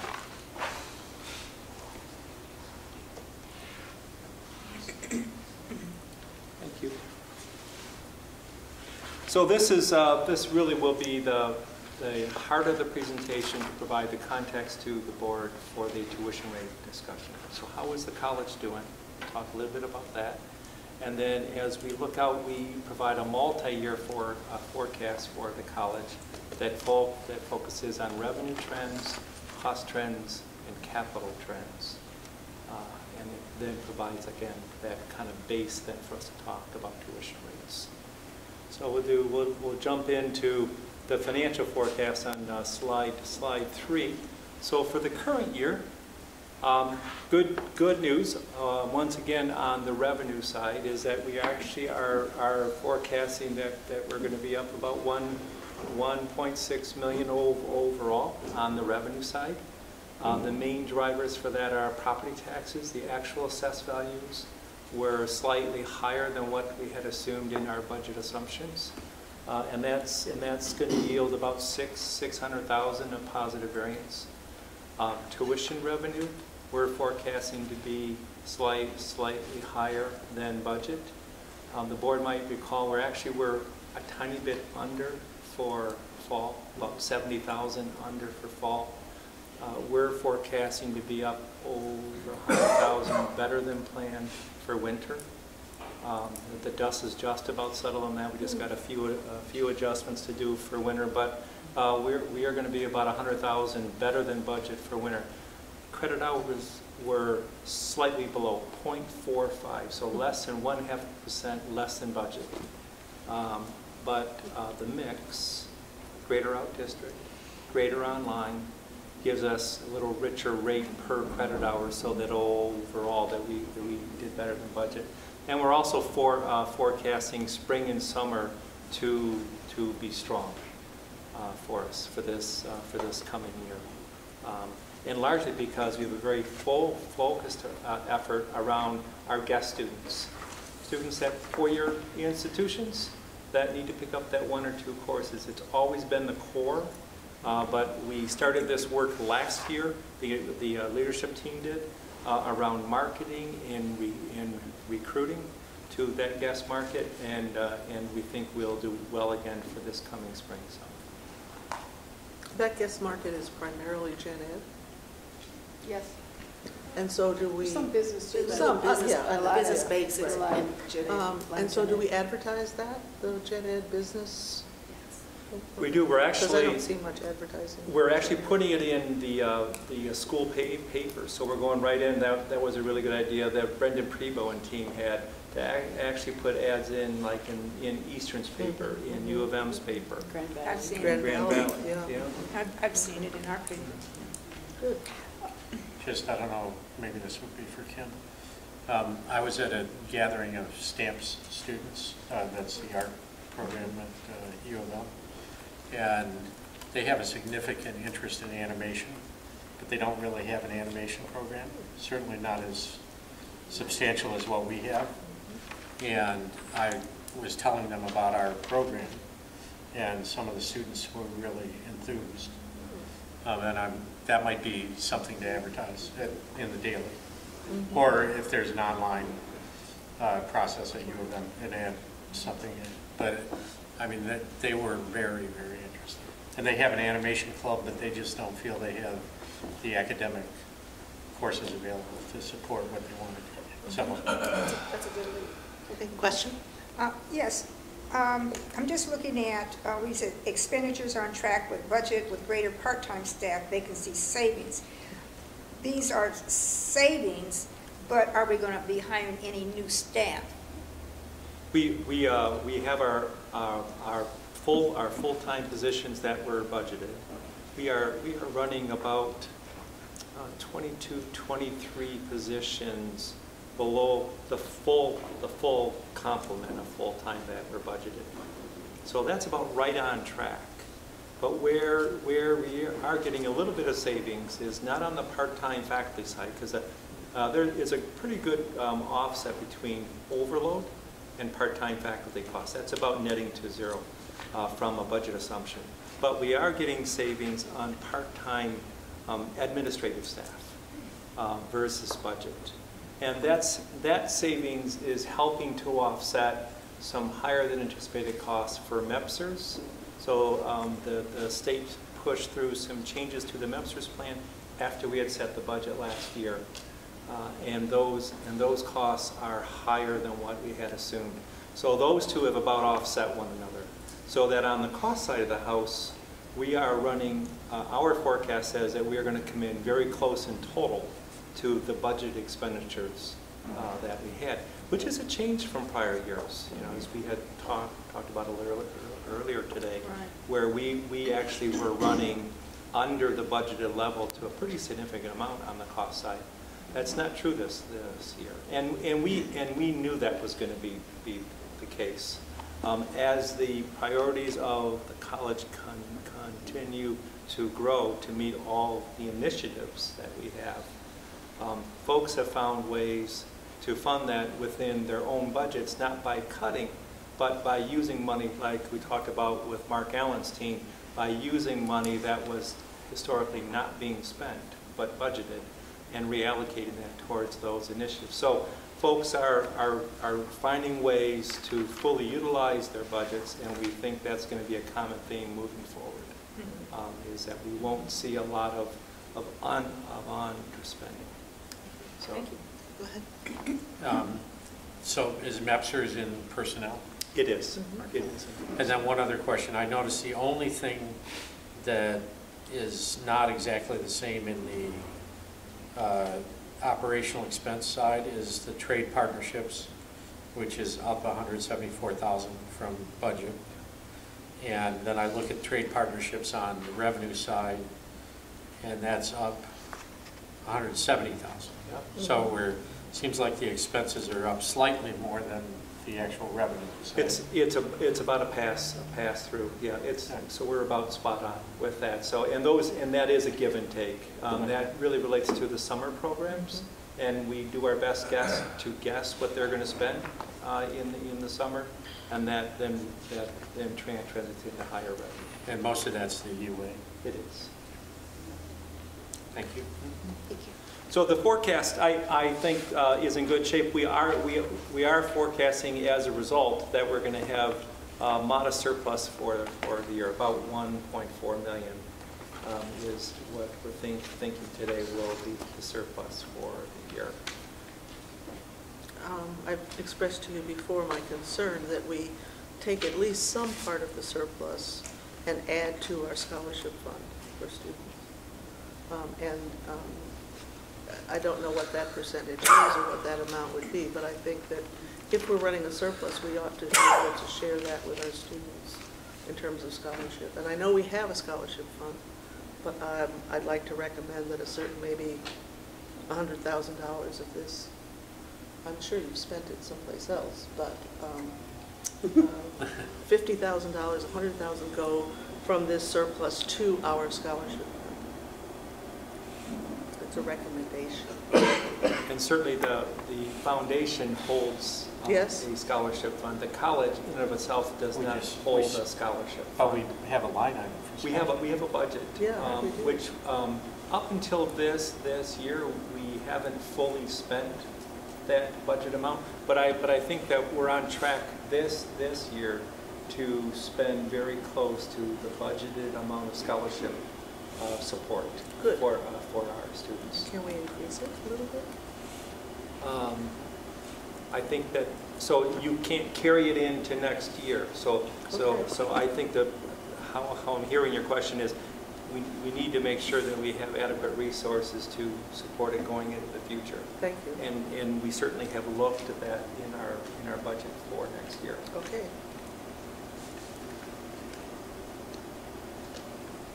So then we'll move on to the 3-year look. So this is the infamous red and green line graph. And we did one of these. We showed this to the board a few years back. And the red line being our cost and transfers being transfers to the deferred maintenance fund, the capital fund, and so on. And the green line being revenue. And it certainly reflects that we had been generating a surplus each and every year, but this year it's going to be a little less of a surplus, and going forward we think that's going to be tight, it's going to be balanced, and we feel very confident that we'll have adequate resources to support the initiatives and needs and capital of the college. But it is starting to tighten up. And one of the reasons why it's tightening up is the blue line, the credit hours. You know, the credit hours have been declining, and we've talked about that in the past, and it is. And this forecast holds that it's going to decline at about 1% per year on an ongoing basis. And we've got some graphs that will go into that in more detail as to the underlying trends for that. The good news is that we do believe that even with that decline in credit hours of 1%, that we are going to be able to maintain a balanced budget, and that was pretty important for us to get to that. I always, when I'm looking at these visual representations, I'm always looking for tricks that can fool us. And I'm looking at, with the credit hours on the right side, if you go up from, say, the first line to the bottom line, up 2 lines, that's a 7.5% increase in credit hour trend, you know, the credit hour numbers. Yep. And on the left side, if you go up those same 2 lines, it's an 11% increase. So I'm just thinking that what that does, it's going to skew the visual relationship between the red and green lines that are keyed off the left and the blue line that's keyed off the right. So that it's just something that, and it's in a couple other graphs too, when you've got that disparity between what's the changes on the right and the changes on the left, you're really affecting the visual relationship of those lines to each other. And I'm okay just looking at the numbers and figuring it out. Yeah. But if for people that are very visually oriented and looking at relationships visually, that it skews it. Yeah. And it's not meant to answer the question in full. Why are we getting tight, right? But I wanted to overlay on the red and green line the trending credit hours, because the trending credit hours on the revenue side is the one thing that, at least to a certain extent, we have control over. It's the thing that we can impact the most. Hard for us to impact property taxes. So if I could move to the next graph, it's hard for us to impact the state aid directly, although we're advocates for our needs, certainly in Lansing. It's hard for us to impact unless we were to propose a brand new millage for the college, which we're not doing. That it's hard for us to impact the property taxes, the blue line. It's the red line on this graph, which is the tuition and fees, is the one that we can have an impact. So I thought it was important for the board to get an appreciation in this 3-year look, the 3 main revenue sources that we have. What are we forecasting and why? Right? But recognizing full well that that enrollment in and of itself cannot dictate that red and green line surplus, but it is a main player for it. Well, I was speaking more to the revenue expense and credit hour relationship, because that doesn't, in terms of the revenue trends, that's a totally separate graph that is totally consistent.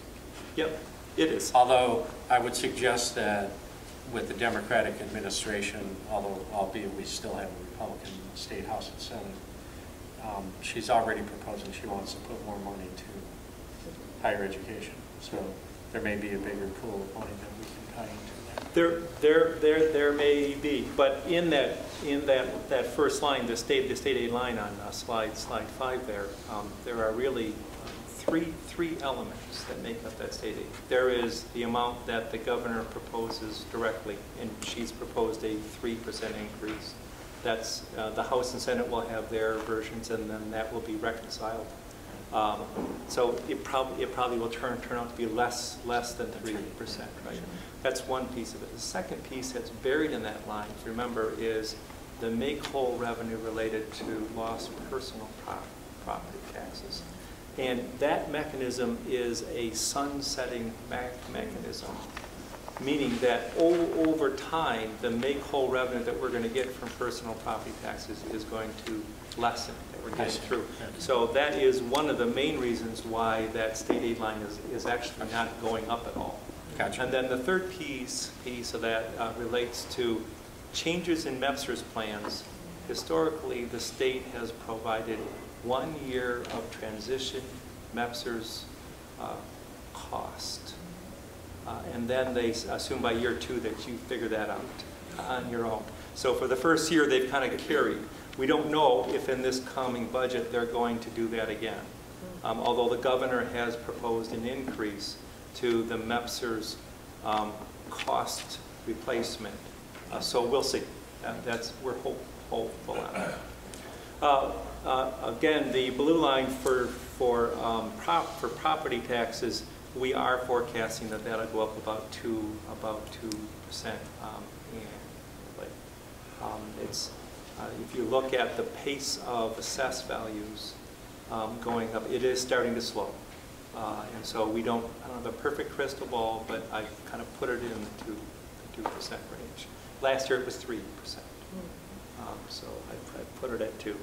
And the tuition and fee, as we'll talk about in a bit, the main reason why we're forecasting that to go up isn't because we're going to have a huge increase in tuition rate we're going to propose, or that the enrollment credit hours are going to increase, but because we are thinking about, and it's in this model, that in fiscal 21 that we would introduce a new fee, facilities fee, that would be applied on credit hours that correlates with the notion that we are going to issue long-term debt to fund major capital projects that would also be issued in fiscal 21. So not next year, but the year after, that we would issue debt to help fund some major capital expenditures. So structurally, that's in this three-year plan. We're not making a recommendation tonight that that's what we should do. But in terms of planning, knowing we had some significant capital expenditures on the horizon, and knowing that our normal revenue and expenditures are tightening, we thought about other options for financing that capital. And I've got a slide later that talks about what those options are and why we think that debt financing might be the best option. Question? I just, bear with me on this one. I wrote a note on this. Compared to our last 5-year projections, where do we stand with those last 5-year projections, for our future projections? On the revenue side? On the revenue side. On the revenue side, I think in all but the property tax side, we've been right on. The property tax revenue has historically come in higher than what we have put in the budget. And part of that is just timing, right? That we aren't going to have the assessed values. We're not going to know the full Headley impact until after that we've already developed our budget.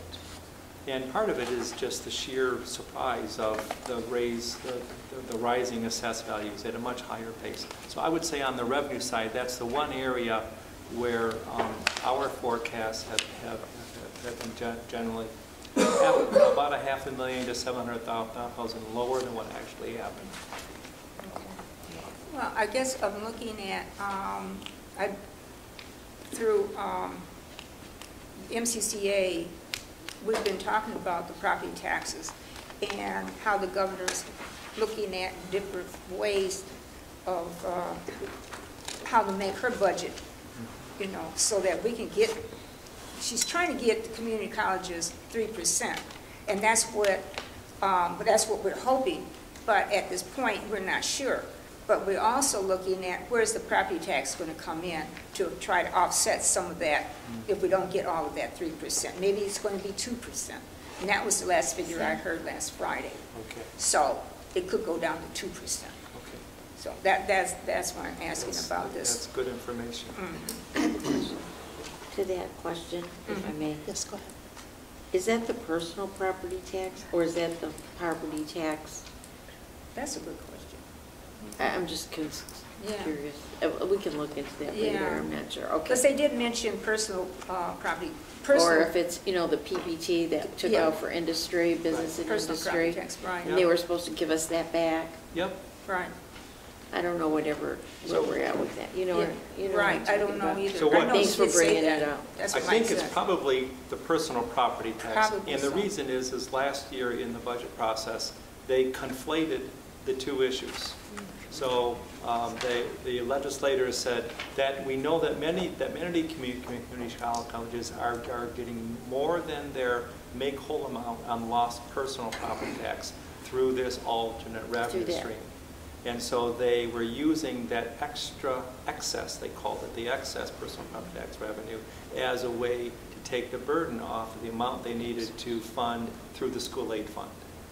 And so they aggregated those two items, brought down then the percentage increase. I have not seen any discussion, what I've read, at least from the governor's proposal, on that issue. So she put in an absolute 3%. 3%. Yes, Right. she did. But that still is up in the Okay, air, that's good. according to last week, our executive call. Now, you mentioned about the state aid fund, which is very crucial here, because she wants to put all of us higher education in one aid basket under that state aid fund. So universities don't want that. So, you know, it's just a matter how that's going to work out too. Thank you. I know that's a risk, that she That's wants to move the funding source from the school aid fund to the general fund. Right. Which would then put the funding for community colleges potentially at greater risk. At greater Yes, risk. absolutely. But we're fighting to try to keep us in the school aid fund. Which is great. Yeah, that's what we're trying. So if you look at the detail on slide 6 for revenue, as I pointed out, line 3, excuse me, on line 2, the technology enrollment fee. You'll note that in fiscal 21, so the projected 2021, you'll see a big increase there. And again, this model assumes that in fiscal 21 that we were to put in place a brand new fee, facilities fee, to on-campus credit hours, not online credit hours, but on-campus credit hours. Go ahead, Dave. So this facilities fee, of course, you know how I feel about tuition. And I feel like fees are basically the same as tuition. I've noticed that your capital project, we're issuing $20 million in debt, you're proposing, approximately? That's what the model has assumed. And is it proposed that the payments are the annual payments are totally funded by this new facilities fee and not by a debt issuance that the voters could vote on and give us a millage to support? Correct. That's what this model is assuming.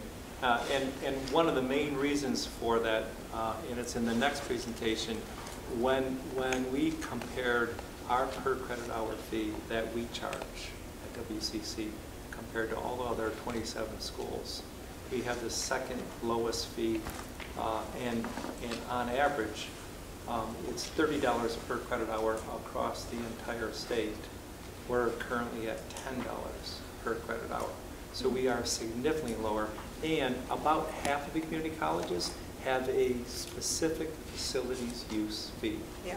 On top of a technology fee, on top of an enrollment fee. So we felt structurally that we certainly could support it.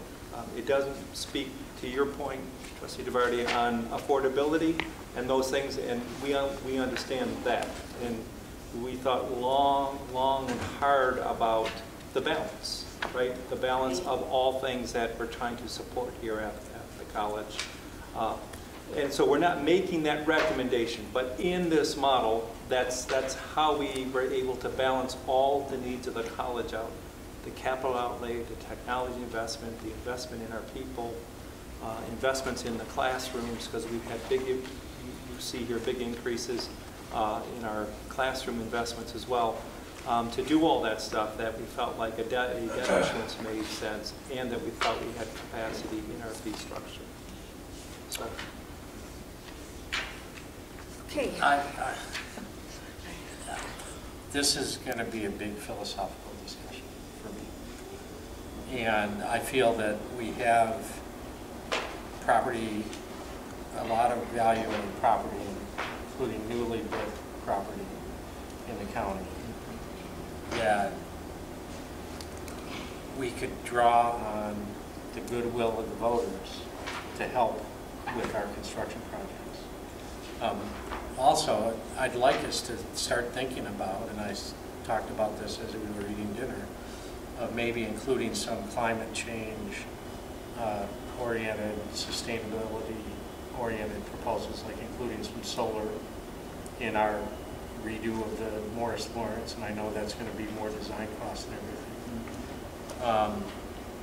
I would encourage us to be thinking more along the lines of getting it to be a village-supported obligation bond as opposed to a tuition fee paid bond. I think we're in a position in this community to draw on our goodwill, and that people will step forward and help us do this capital outlay program. And people throughout the community use the Morris Lawrence building. They know how important it is to the community. And I just see it as something that is a very saleable thing for us to bring to voters and get their support. Now, maybe we have to mobilize that on a different timeline, I'm not sure, but I feel much more comfortable doing that and using the possibility of adding this fee, which is really an increase in the cost for students to attend our classes, to hold that in abeyance only if the voters want support. And that's just a philosophical thing. And I'll broach it at the next meeting in a public venue and speak to it among other community activities that I go to. But I see this as something that's really a philosophical thing, that we should not be adding that fee to. And I don't care how, actually, the fact that we're cheaper is going to help us maintain our level of attendance, our enrollment, and our credit hours. You know, people are going to look at us way more favorably to Oakland Community or LCC or any of the other competing colleges. And I see that that's another reason to keep our fees low. I look at this whole thing as students look at the cost per hour. And I don't care what kind of line items you put it out as, tuition, facilities fee, technology fee, whatever you add on, they're going to look at the total per credit hour. And that's what I look at. And that's how we've always looked at it as well. I would say that one of the reasons why we have such low tuition rates is because we have some of the highest level of support in property taxes from our residents. If you look at the millage rates that our residents pay to our community college, right? They're fairly high relative to everybody else. And so it's because of the existing strong support that we have that we've been able to keep our rates as low as we have. And so again, it gets back to the balance of how we're trying to derive our revenue sources. We have one of the highest percentages of our whole budget that come from property taxes in the state now. Yeah, my concern, Dave, I mean, I get your philosophical issue here, but you will recall that there have been some unfortunate campaigns against tax increases in this county losing ones in the past 10 years. And my concern would be if somebody leverages on what Bill just said, which is Washtenaw County arguably is already disproportionately subsidizing WCC compared to some of its neighboring counties. You could end up, we've been very fortunate to never have problems when we went to the voters with millage. But it's a pretty, going to that well, which is unpredictable, and running the risk that we could alienate the voters. I mean, you're essentially, in order to save a few dollars for students on a fee, you're running the risk of essentially killing the goose that lays the golden egg for us in terms of millage. I mean, I'd be super conservative and cautious about us doing anything to the millage. We're already getting a boatload of money from that millage, and you want to get more? I mean, I just well, this is a separate cap. This isn't an operational millage. I get that, but it's still a tax that we're essentially using to finance Washtenaw Community College. And I mean, I just think that, we're already, we're very, very fortunate to have the level of tax support that we have. And I kind of get your philosophical point, but, I don't have a whole lot of trouble going for bond money. I don't give a shit, excuse me, I don't care about bond money. Right. I think bond money is out there. I mean, debt financing for capital improvements, that's what we all do to buy our houses. That's how your dad built a real estate empire. So, I mean, that's how we do things in this country. So I have no problem with debt being used to finance this. And we obviously have cash flow that can support debt for, easily. Even if we were a bank, we could get a loan for this money. But we're fortunate that we're a public entity that can get public money, public financing. But man, going to the voters again. I want to point out, we deliver a lot to this community. Oh, but we also, we take a lot too. The community supports us greatly. We do. But the voters, you say that there have been millages that have failed. Right. There have been. There have also been this county community mental health and public safety millage that just got passed. A year ago? Which was, I think, a really wonderful thing. It was passed by a substantial margin. It was. But when the voters in this county see the value in public service like that, they back it. Yeah, and I'm not disputing that. That was for, I think, a need that everybody understood in the county that was not being dealt with elsewhere. I mean, we're already taking a pretty significant bite out of property taxes, and to run the risk that somebody could say, hey, what the hell are these people doing? They're building a community center with our money. We already give them a lot of money. If that public sentiment even turned a little bit, it could jeopardize one of the legs of the three-legged stool that essentially supports this college. I mean, I'm willing to explore that concept, but it would take a lot to convince me that rather than a modest increase in fees, which is not going to create any kind of public outcry, or debt financing, which I think is a no-brainer. I just think tax in this environment, tax increases, I'm just concerned. I mean, plus we can't control the climate of any if a recession comes up right before we go to the voters and we lose it. I mean, it's a really risky move to me, but I get your point. Okay. For education, for capital investment in education, this is, I don't see, yes, we could be, you're right, there could be some perfect storm or recession and people opposing it, but I think we give a lot to the community supports us as strongly as any community college in the state, and I think they will continue to, and especially if they see what we're using it for. This is a sales, this isn't, to me, an easy sales job. Yeah, the Morris Lawrence, to refurbish the Morris Lawrence building for what, $4 million? That's nothing.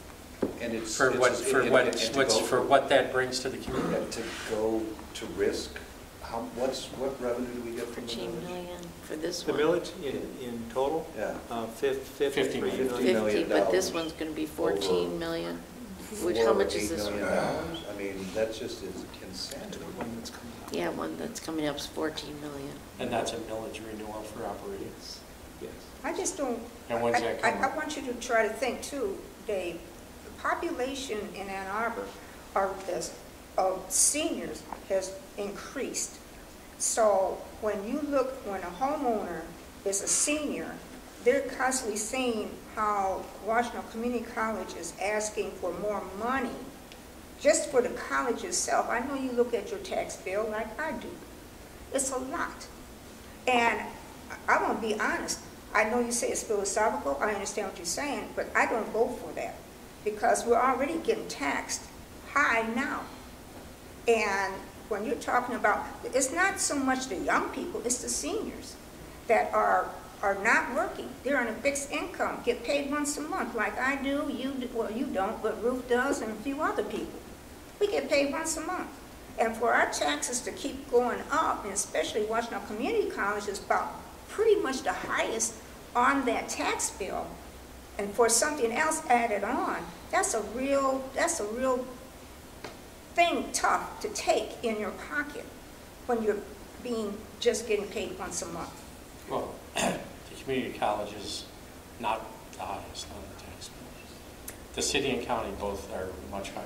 Well, Ann Arbor Public Schools takes. And the public They schools. take a big chunk too, but I'm saying, when you got all of these three big chunks coming out and that you got to pay for, and you're talking about adding another one, I'm just talking about for myself as a senior. How much would it be a 15-year bond issue to pay back in 15? So 1.4 million a year. That's a pretty modest ask. You know, you could say how many mills of tax on your average home. That's very small. Not That's for an me. easy sales. Not for me. When was the last time we floated a debt? Back in 2007. For the fitness center? The fitness center. Yeah.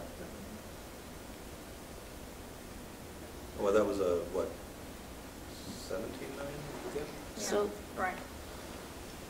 Close. That was a good investment. Yeah. one of the things when we talk about the millage, Madam Chair, I'm not giving my opinion, but one of the things that we have to think about is right now the rhetoric about free college and how we are going to explain that to our voters about what does that mean. That is something that's going to be kind of challenging this time. It is confusing, because if the governor doesn't make good on that particular promise, then the rest of us are left holding the bag. Well, and I don't know what our voters will say if they may think there isn't any plan. There isn't a plan. No. So if they hear free college, of course I'm afraid they might ask, then what am I paying for? That's why we should be saying we're holding the line on our tuition fees. Right, we will say that. We're doing everything we can to work towards college as inexpensive as possible. Now you're tacking, what, $20 a credit? $10 a credit? I don't see that. Per semester? No. So you're tacking for I don't see any problem with that. 12 to 15 credits, another $120 to $150. Well, we have the... It's a 10% increase on Well, we have the incredible, on that particular metric, sure. But For in-county residents, it's a 10%. Yeah, but I mean, we're also, I do think that you need to look at the comparables here, in terms of, we do fortunately have Eastern and University of Michigan and Schoolcraft and, all of our comparables within, a 30-mile radius that, I think we still compare pretty darn favorably to. So, yeah, you can look at this as a percentage increase, but the fact of the matter is, where else are they going to go? I mean, who are we going to lose them to? Jobs. What we're going to lose are the people who can't afford, who have difficulty affording tuition at the level we charge now. Well, I mean, I just don't know that this is going to be a break the bank kind of proposition. There are already people that struggle with food insecurity and housing insecurity, who are on our campus, who are taking our classes. Sure. And we're going to hit them with a 10% increase on their tuition and fees. Well, I mean, I question your math, but yeah. So just so Okay, once can we this go on? is a year away. So again, this is the assumption is that we are going to spend around 20 million in capital that we're saying shouldn't come out of the general fund, right? That we really need to find other ways to fund that. One of the ways to fund that is through a debt issuance, and then finding some extra revenue, whether that be through a student fee or whether that be through a millage rate, some extra revenue to help to fund that debt issuance. So the model, whether it's, I am indifferent for this model's sake, whether it's a student fee or a millage rate, but for us to be able to fund it, I think kind of the key issue is that we don't think we have capacity in general fund reserves to write a check for $20 million. Plus, won't we get a better bond rate with the general obligation voter approved bond than we will with the fee supported payment plan? I think either way we are strong. Well, I think we are either way, but I think when we go issue the bonds, the people buying them will be, we'll get a lower rate on the bonds with the general obligation. I think that either way. This is a fact. Yeah, I think either way, given our track record around credit hours and the low tuition rates that we have, I think that the credit agencies would still view that a modest increase in rates would not have a significant impact on credit hours. That's my own view of it. That I might be wrong. And most debt issues that are done by community colleges are backed by the state rating, so you end up getting the state rating for your credit rating anyways. Do Pell Grants and scholarships cover that $10 increase? Yes. Extra fee? Yeah, it's a cost of attendance. Well, Pell Grants can be used for living expenses. Right, but our scholarship fund would, yes. So it's a, so that. Well, I'll continue to make my case in whatever public arenas I can. As will we all. Yep. Very good. And so I think we've covered the key assumptions on to the revenue side. I would like to spend a little bit of time on the credit hour side, because this really helps our discussion on tuition and fee rates. So I do provide a few slides that show how we compare our credit hours compared to the 28 schools. So we've had about a 6% decline in credit hours over the 6-year period, and the community college group as a whole, 24%. So for all the reasons that we put forth over the last few years, the college has done very, very well. On slide 9, if you look at it from not a credit hour perspective, but from an enrollment standpoint, we're also doing well relative to the community colleges. In fact, this last year we had a bit of an uptick, whereas the community colleges continue to decline. If you look at slide 10, you say, well, how is that happening? Where is it happening? Right? Again, one of our strategies has been, if you look at kind of the neighboring counties, Western Wayne, Western Oakland, Livingston County, Monroe County, that there's a lot of population that has found our programs to be very attractive, especially at the rates and especially in the mode. Our online programs have got real strong traction there. And that's been a core strategy of the college the last 3 to 4 years. and it's served us well. And so we continue to get a larger percentage of our market share. On slide 11, if you look just at Washtenaw Community College, it's good to see how trends have been over a long period of time, right? And certainly that we had our peaks, and now we're starting to fall back down, and that is directly correlated with the strengthening of the economy within the last few years. But even this decline and the decline that we're forecasting is still much better than the state as a whole from a community college perspective.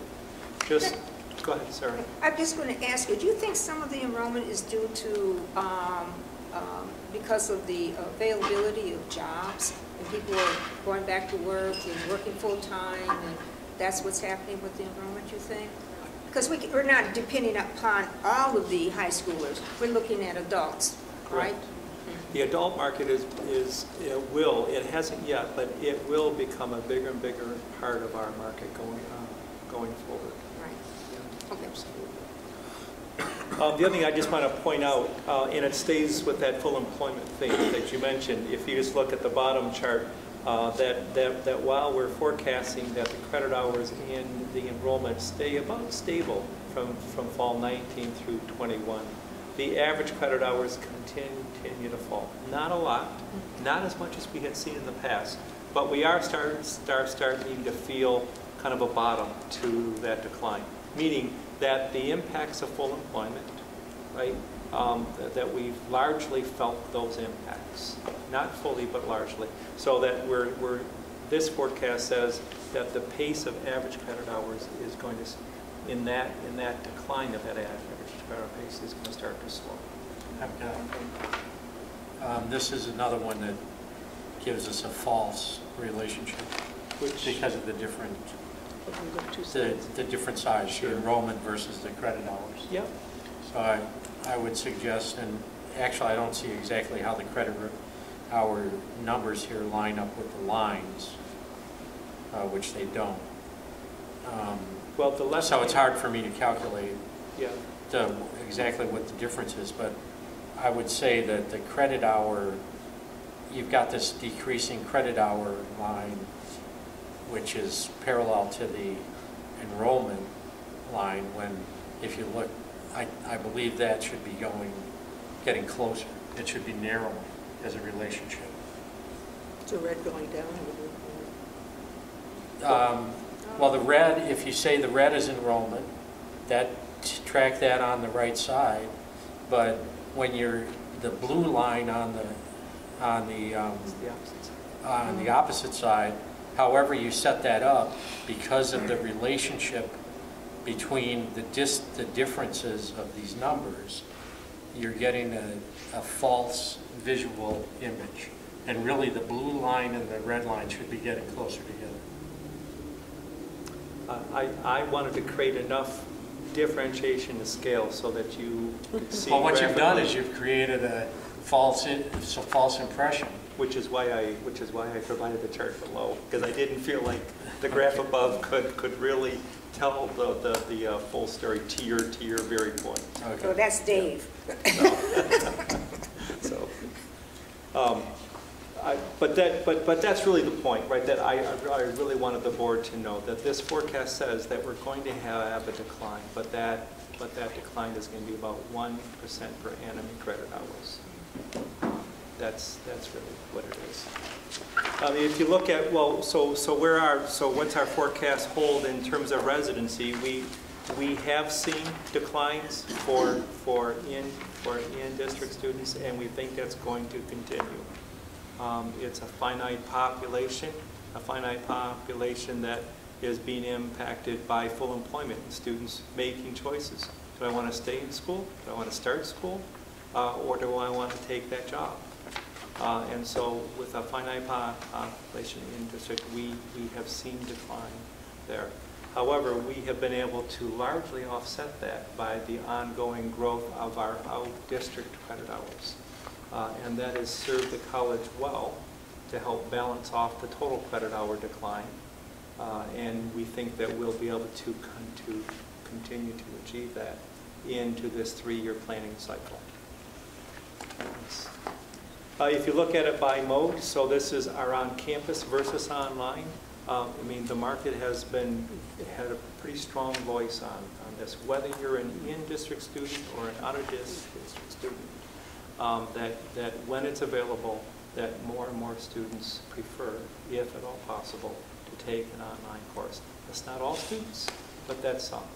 And that we think that that will continue to persist, especially in a full employment market, where students are trying to fit in a full-time job along with going to school.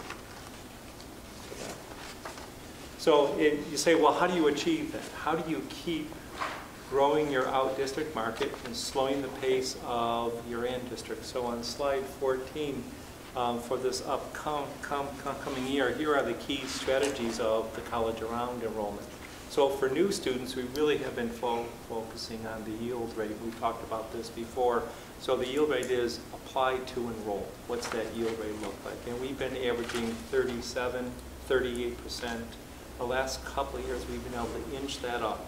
And that's through a lot of really strong effort across the college. So that when a student applies, that we really work hard to engage, communicate, and get that student to understand the value of a choice at WCC versus their other options. And so we believe we'll continue to make progress there. Retention rates, that's another big focus. We started this work last year. Kim Hearns and the deans, along with Linda Blakey and her team. And so in addition to the good work we've done this past year on retention, is that some additional areas are to focus on the value of our 3+1 programs, so that we can get more and more of our students to stay with us and not transfer too soon. Along with just the average credit hours. Don't leave after 25 credit hours. Leave after 30 or leave after 60. So we're doing a lot of strong engagement work with our students to, once again, to get them to see the value of completing.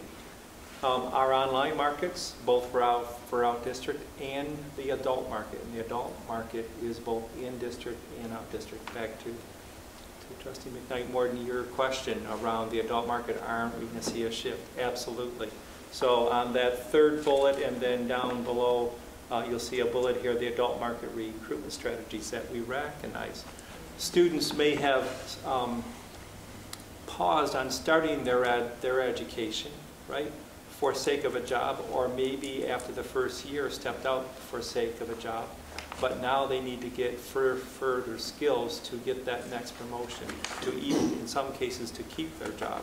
And so we're starting to look at a whole bunch of recruitment strategies that are kind of aligned with that adult market, prior learning credit, and the value of prior learning credit. Accelerated programs. So VP Hearns and the deans have worked really, really hard to find way, along with the chairs, to find ways of creating the ability for students to complete their program in an accelerated mode. And they have a number of programs that they have developed a pathway for that we're going to be promoting for this fall. The enhanced online offerings. So time-based schedules kind of break down the barriers of semesters and allow our students to take online courses as they can on their pace.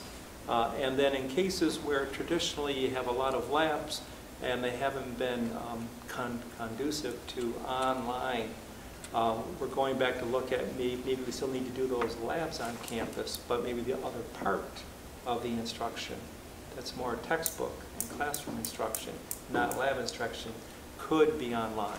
So minimize the number of times that lab-rich programs that students would have to come on campus.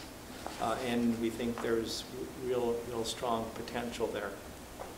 And then second to last year, we really want to look at employer market.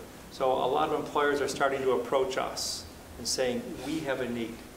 We think that your programs are great. If they could be customized a little bit to meet our employee needs, we'd love you either to come on our campus meaning that to the employer location or here at WCC for that. So we're putting a new focus on that. So a lot of really strong building blocks that we're putting in place that, once again, the enabler, one of the enablers for those things is competitive tuition fee rates. And the two I'd like to also mention is the middle school relationships with school districts. Linda's really working very diligently to build those relationships with middle schools. Middle colleges. Middle colleges, I'm sorry. Yeah, thank you. You're welcome. And I also would like to credit our marketing staff because they have been able to really do a great job in promoting and positioning the college in not just marketing, you know, marketing the way it looks in a flyer, but you've noticed that we've been in the paper, in the news, you know, these marketing positions. They say that PR is the best marketing, so they've done a really great job and will continue to do that. Thank you. Very integrated plans. Marketing, recruitment is very, the stories very go together. So now we'll move to the expenditure side, and so the expenditures, and I'll move to slide 16 here. The key assumptions in this three-year outlook is that we continue to have compensation and benefit increases at the pace that we have had in place the last few years. That we are going to continue to make investments in our faculty and in our classrooms, and those investments will be made in areas where there's demand for it. That our operating costs are really going to be tied to our strategies, student success, student enrollment, and technology. We heard today about all the areas and a lot of good questions by the board around technology and the amount of investment. We have made this year, and we will next year make ongoing recommendations for technology investments for the reasons that we put forth here. And that we are also going to be making a number of capital investments, including classroom renovations. I'm going to move back to slide 15 for just a minute. If you look at line 33, like last year, we had recommended the board, and the board approved establishing of a furniture replacement fund for the upcoming budget year, kind of a peek into our recommendation. We're saying we need to increase that. We need to add another $400,000 a year as an ongoing basis for classroom renovations, which includes both physical space and the related technology that goes with it. And so we think that's really important, that becomes an integral part of our budgeting process each and every year to make those strong investments. And then last but not least, the capital projects around Student Center and Morris Lawrence. And then, so speaking of capital, on slide 17, the green bars show the funding. So in fiscals 17 and 18, those were higher than normal deferred maintenance funds, which would be about $1.5 million a year. And for two reasons: because we put the extra money, the board approved us taking some of our surplus and putting that in the deferred maintenance fund.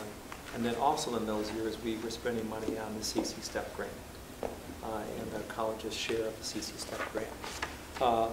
The 21 and 20 and 22 reflect ongoing deferred maintenance, but also the funding for the major capital projects, which I have a slide in a minute that looks at that. The dashed line kind of shows the trend of spending. The green line is the funding, the dashed line is the spending. So for instance, the money that the board asked we put aside in deferred maintenance last year, Mark Allen and his team will be spending this year and next year. And that's on top of the normal annual funding that the board has allocated for deferred maintenance. So what are those big projects? And the structure of this slide should be somewhat familiar to you. Damon Flowers had presented to the board back in December of 17. He had outlined for the board kind of the major projects that he saw on the horizon at that time. The top 5 there, actually the top three haven't changed at all. The Advanced Transportation Center, the Student Center, the Morris Lawrence Building, those were always there. We've added a new item for the maintenance building. We have a building that is well beyond its useful life, and Mark Allen and team have looked at it and said, you know, it's going to cost us more to try to bring that thing up to code than it will be just to raise it and start anew. And so that's their recommendation. So we've put a placeholder in here for a new maintenance building. What's different than what Damon had showed you is that we started to bundle on the Student Center and the Morris Lawrence Building both the planned deferred maintenance along with the new capital investments as a project. It just makes sense to do them hand in hand and to identify that as one combined project per each of the buildings. This also reflects the capital outlay request we have for the Student Center. So if you look at the funding below, this forecast says that we go up to $2 million in annual funding, just as we did for fiscal 19. We stayed there for 20, but then we go to $2.5 million thereafter. And then down in line 11, we've identified the need for some financing, some bond funding of about $20 million, so that it balances off. The next slide 19, is a summary of the ATC project. It's a $5.7 million project. We are in the process now of selecting the final design firm. We'll be bringing that proposed contract to the board shortly, and assuming that the design go as planned, that the board approves the project and its total cost estimate, and the state approves that design, we'll start about this time next year, start to build that building, and it'll be up and running winter of 21. Go ahead. On slide 18, which is my page 18, the top 6 projects, are they prioritized in any way? Are they equally important? Are their timelines different? We certainly didn't intend to the order to imply priority for that. You know how I got to that? Maybe in alphabetical order? No, it's not even alphabetical order. I'm not sure. But that's how we put them up there. The timing of the ATC, so the timing, this is kind of the spend pattern. So you do get a sense of seeing the proposed spend pattern for each of the projects. So the college will have a lot of activity, a lot of capital project activity going on, calendar 20, calendar 21, and going into 22 a little bit. It'll be a very active time on campus for capital projects.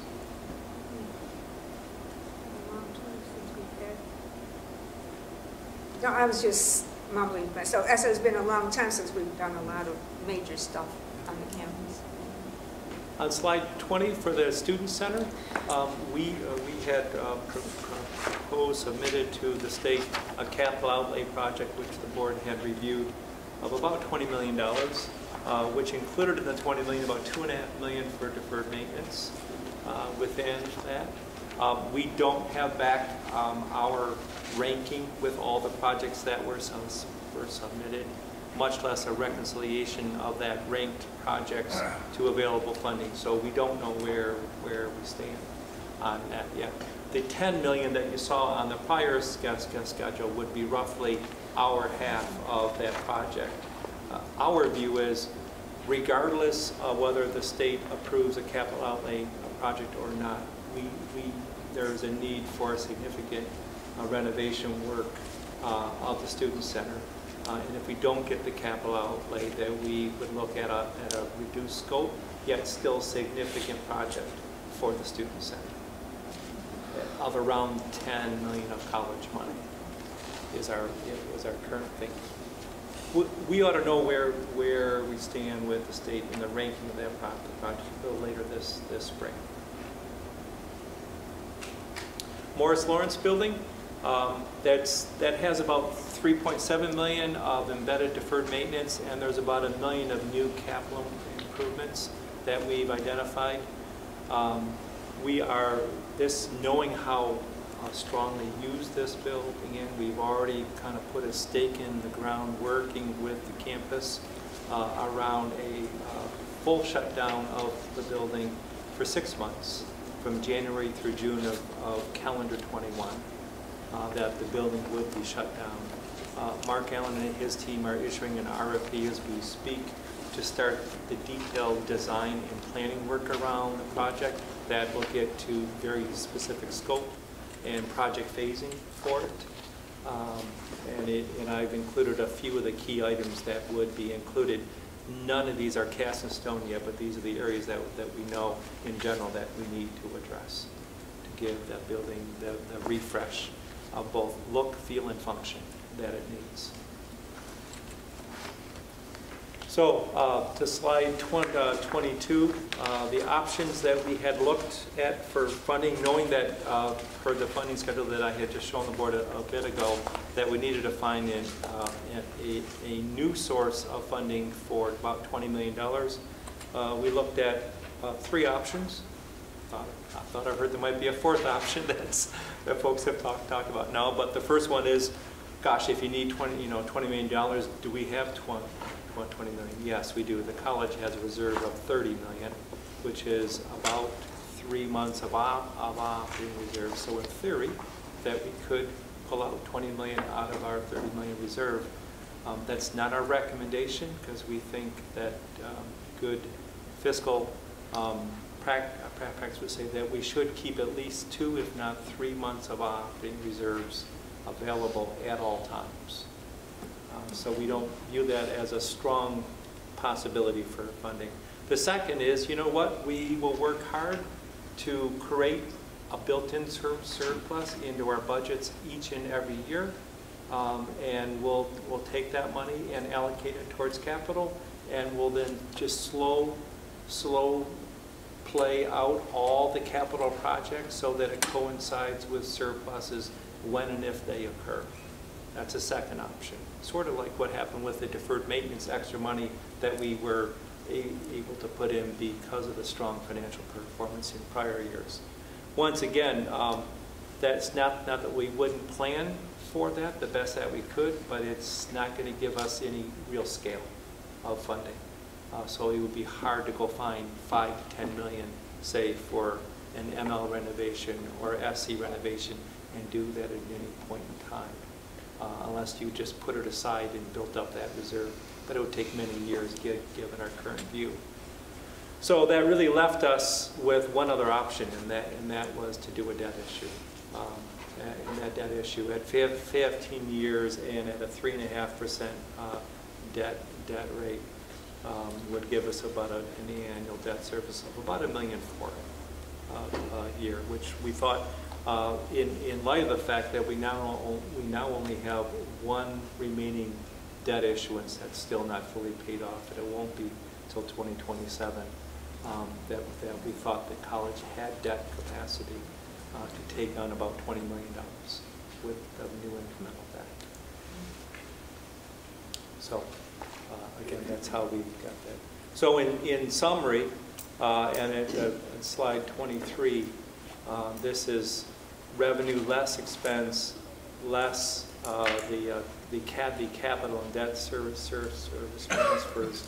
You see the surpluses that we were able to generate in fiscal 17 and 18, about 2.3 million a year. We're forecasting 1.4 for this year, but going forward, for all the reasons that we just talked about here, is that we believe that that it's going to be a balanced budget. That's good, but we don't think we're going to be generating significant surpluses in the out years, which really then leads us to, on the revenue side, the one area that we do have some direct impact on, granted a lot of external factors, is tuition revenue. And it really then begs the question, so given that backdrop, what are the right tuition rates that we should be thinking about for next year? So, any other questions questions on this one? We'll go to the... Any questions on this section? Okay, thank you. Thanks, appreciate it.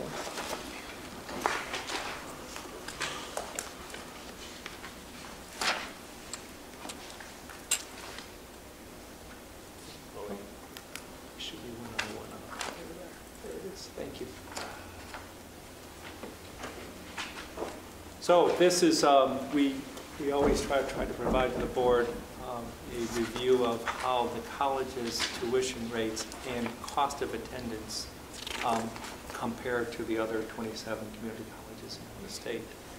And as you can see, on a per credit hour basis and on a full-time cost of attendance, which would include fees within that number, is that you'll see that Washtenaw is second lowest, just above Oakland Community College. And on all 28 schools, we're about $500 per full-time cost of attendance for a given semester. And when you compare our rates to schools that are similarly sized to us, so I chose schools that are greater than 10,000, we're still lower than that average, of about $153. So we've worked hard to keep us affordable, and as we talked about, we've gotten really strong support from the community, which helps with that, along with our strong track record on enrollment. Those two things have really played well to keep us low. If you look at what those trends have been over time on slide 3, you look at the full-time cost of attendance over a 6-year period of time, you'll see that we've only gone up about 80%, and the schools as a whole population have gone up 33% during that same period of time. We've really done a great job of keeping our costs. Slide 4 shows the detail by school. You see us down at 8.5% for that same period of time, fall 12 through 18. And you see that some schools are as high as 49%, almost 50%. 61% for one school. So one of the main reasons why schools have had to do what they've done is because they've had a much larger decline in enrollment, and they have not had near the significant level of property tax support. Those two things we've been blessed, right? That we've been able to manage ours at a much lower rate of increase. We take that very seriously as a college. The board checks us on that every year, and that's good. But we've got all the right ingredients to continue to have affordable rates.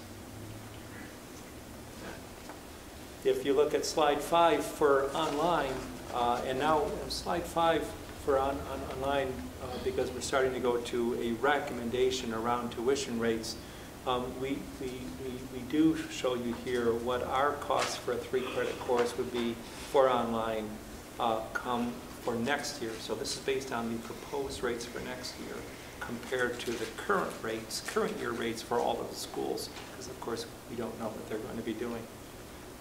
And you'll see that even at the proposed rates for next year, that we're at about $381 for a 3-credit course, including fees. And kind of our neighboring schools, those out-of-district markets that have really helped us to grow, right? Our out-district. If you look at Lansing, at Oakland, and Henry Ford, Monroe, and Schoolcraft, and Jackson, that we're either just slightly above or just slightly below many of those schools. Of course, with Jackson being the outlier, and they've been an outlier for a long time, just given their rate structure. So we think this continues to be one of the key components of our strategy. It's not the only one, but it's a companion strategy to all the good work we're doing on quality of programs, of online and marketing, and the adult market. And so that shows a very strong ranking, and will continue to serve us. What's our current tuition rate per credit for in-district? It's 95. 95? Yep, yep. So slide 7 shows that, yep.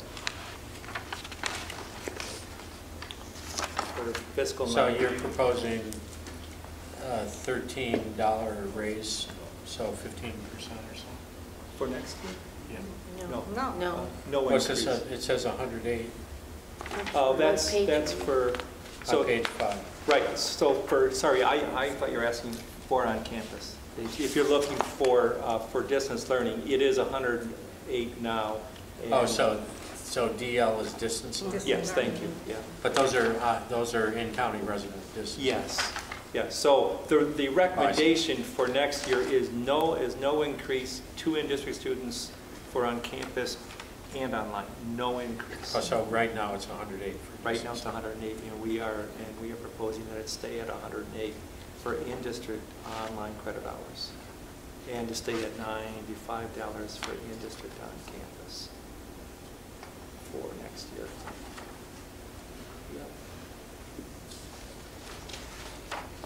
Back to slide 6, I'll take you back to slide 6 if you were on slide 7.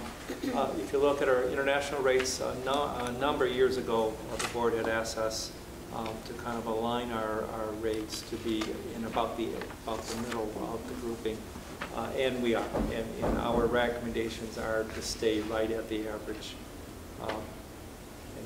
and we think that serves us well. We have not seen a loss in international market. It's stayed pretty level for us. So on slide 7, once again, that the 3-year forecast that we had gone through in the prior presentation had these tuition rate assumptions in them, including our recommendations for next year, which is that we have no increase for our in-district students, and we have a 2%, 3%, and 4% increase for out-district, out-state, and international students for fiscal 20.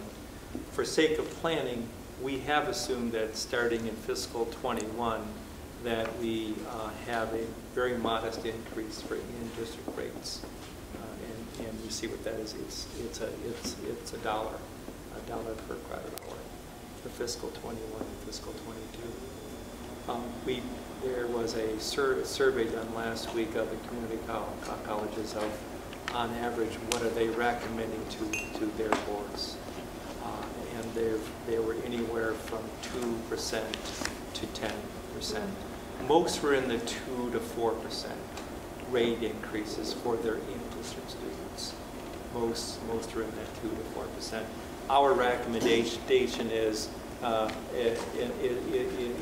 we do not have an increase for our in-district students for next year until fiscal 21. Slide 8 is fees, and knowing that that although we're not asking for any fee increases on a credit hour basis for next year, that we thought it was good information for the board to have. So how do our per credit hour fees compare to our other 27 schools? And so this lines up the highest at $72. And then you see we're second lowest at $10. The average is 30. And in that fee structure of an average of 30, there's 11 community colleges that specifically have a facilities fee that's assessed on a per credit hour basis. So again, we just thought this was good information for the board to have as we continue those discussions into next year around, so how are we going to finance our capital, and where is that revenue going to come from? We thought this was good information. Go ahead. I continue to want to argue, and perhaps not very persuasively, that we have a modest increase in the cost of online courses. We're cheap, and they're expensive.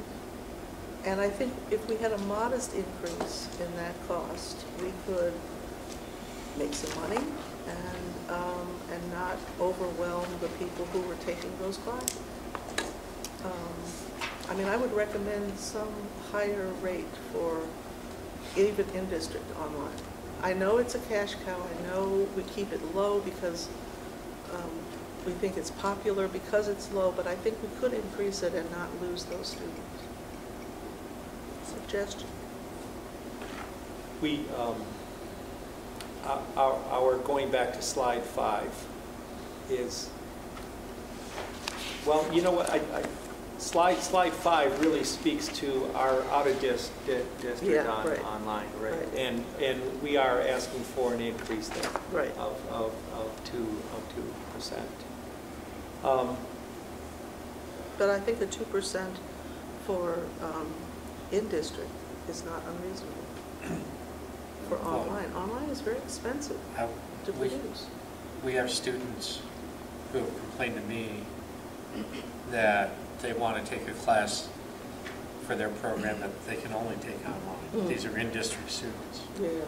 So they can't take it in person for $95 a credit, so they end up having to take it online.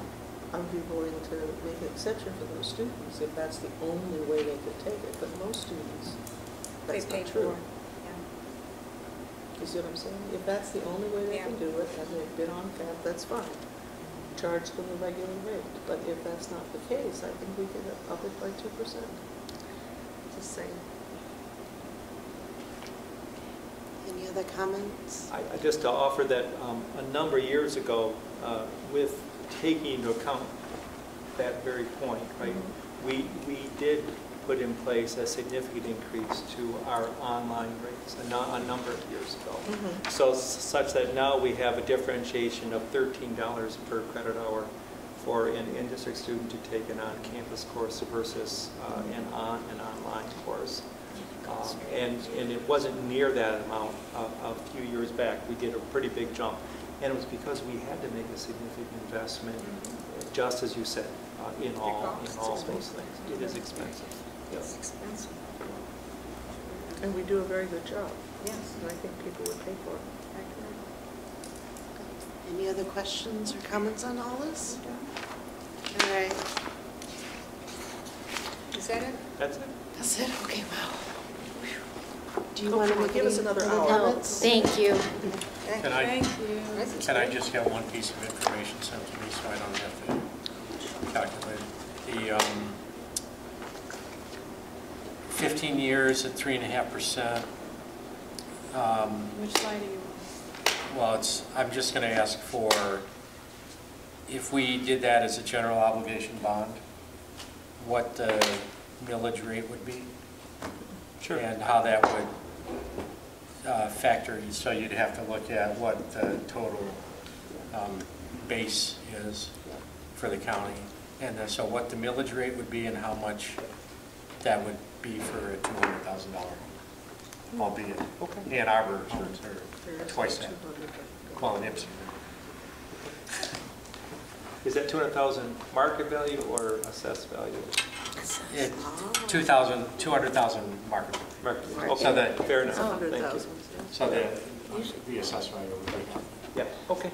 Okay. Anything else, people? All right. Do I hear a motion to adjourn? So moved. Do I hear a second? Support. All right, all in favor, say aye. Thank you. Meeting adjourned. Thank you all so very much.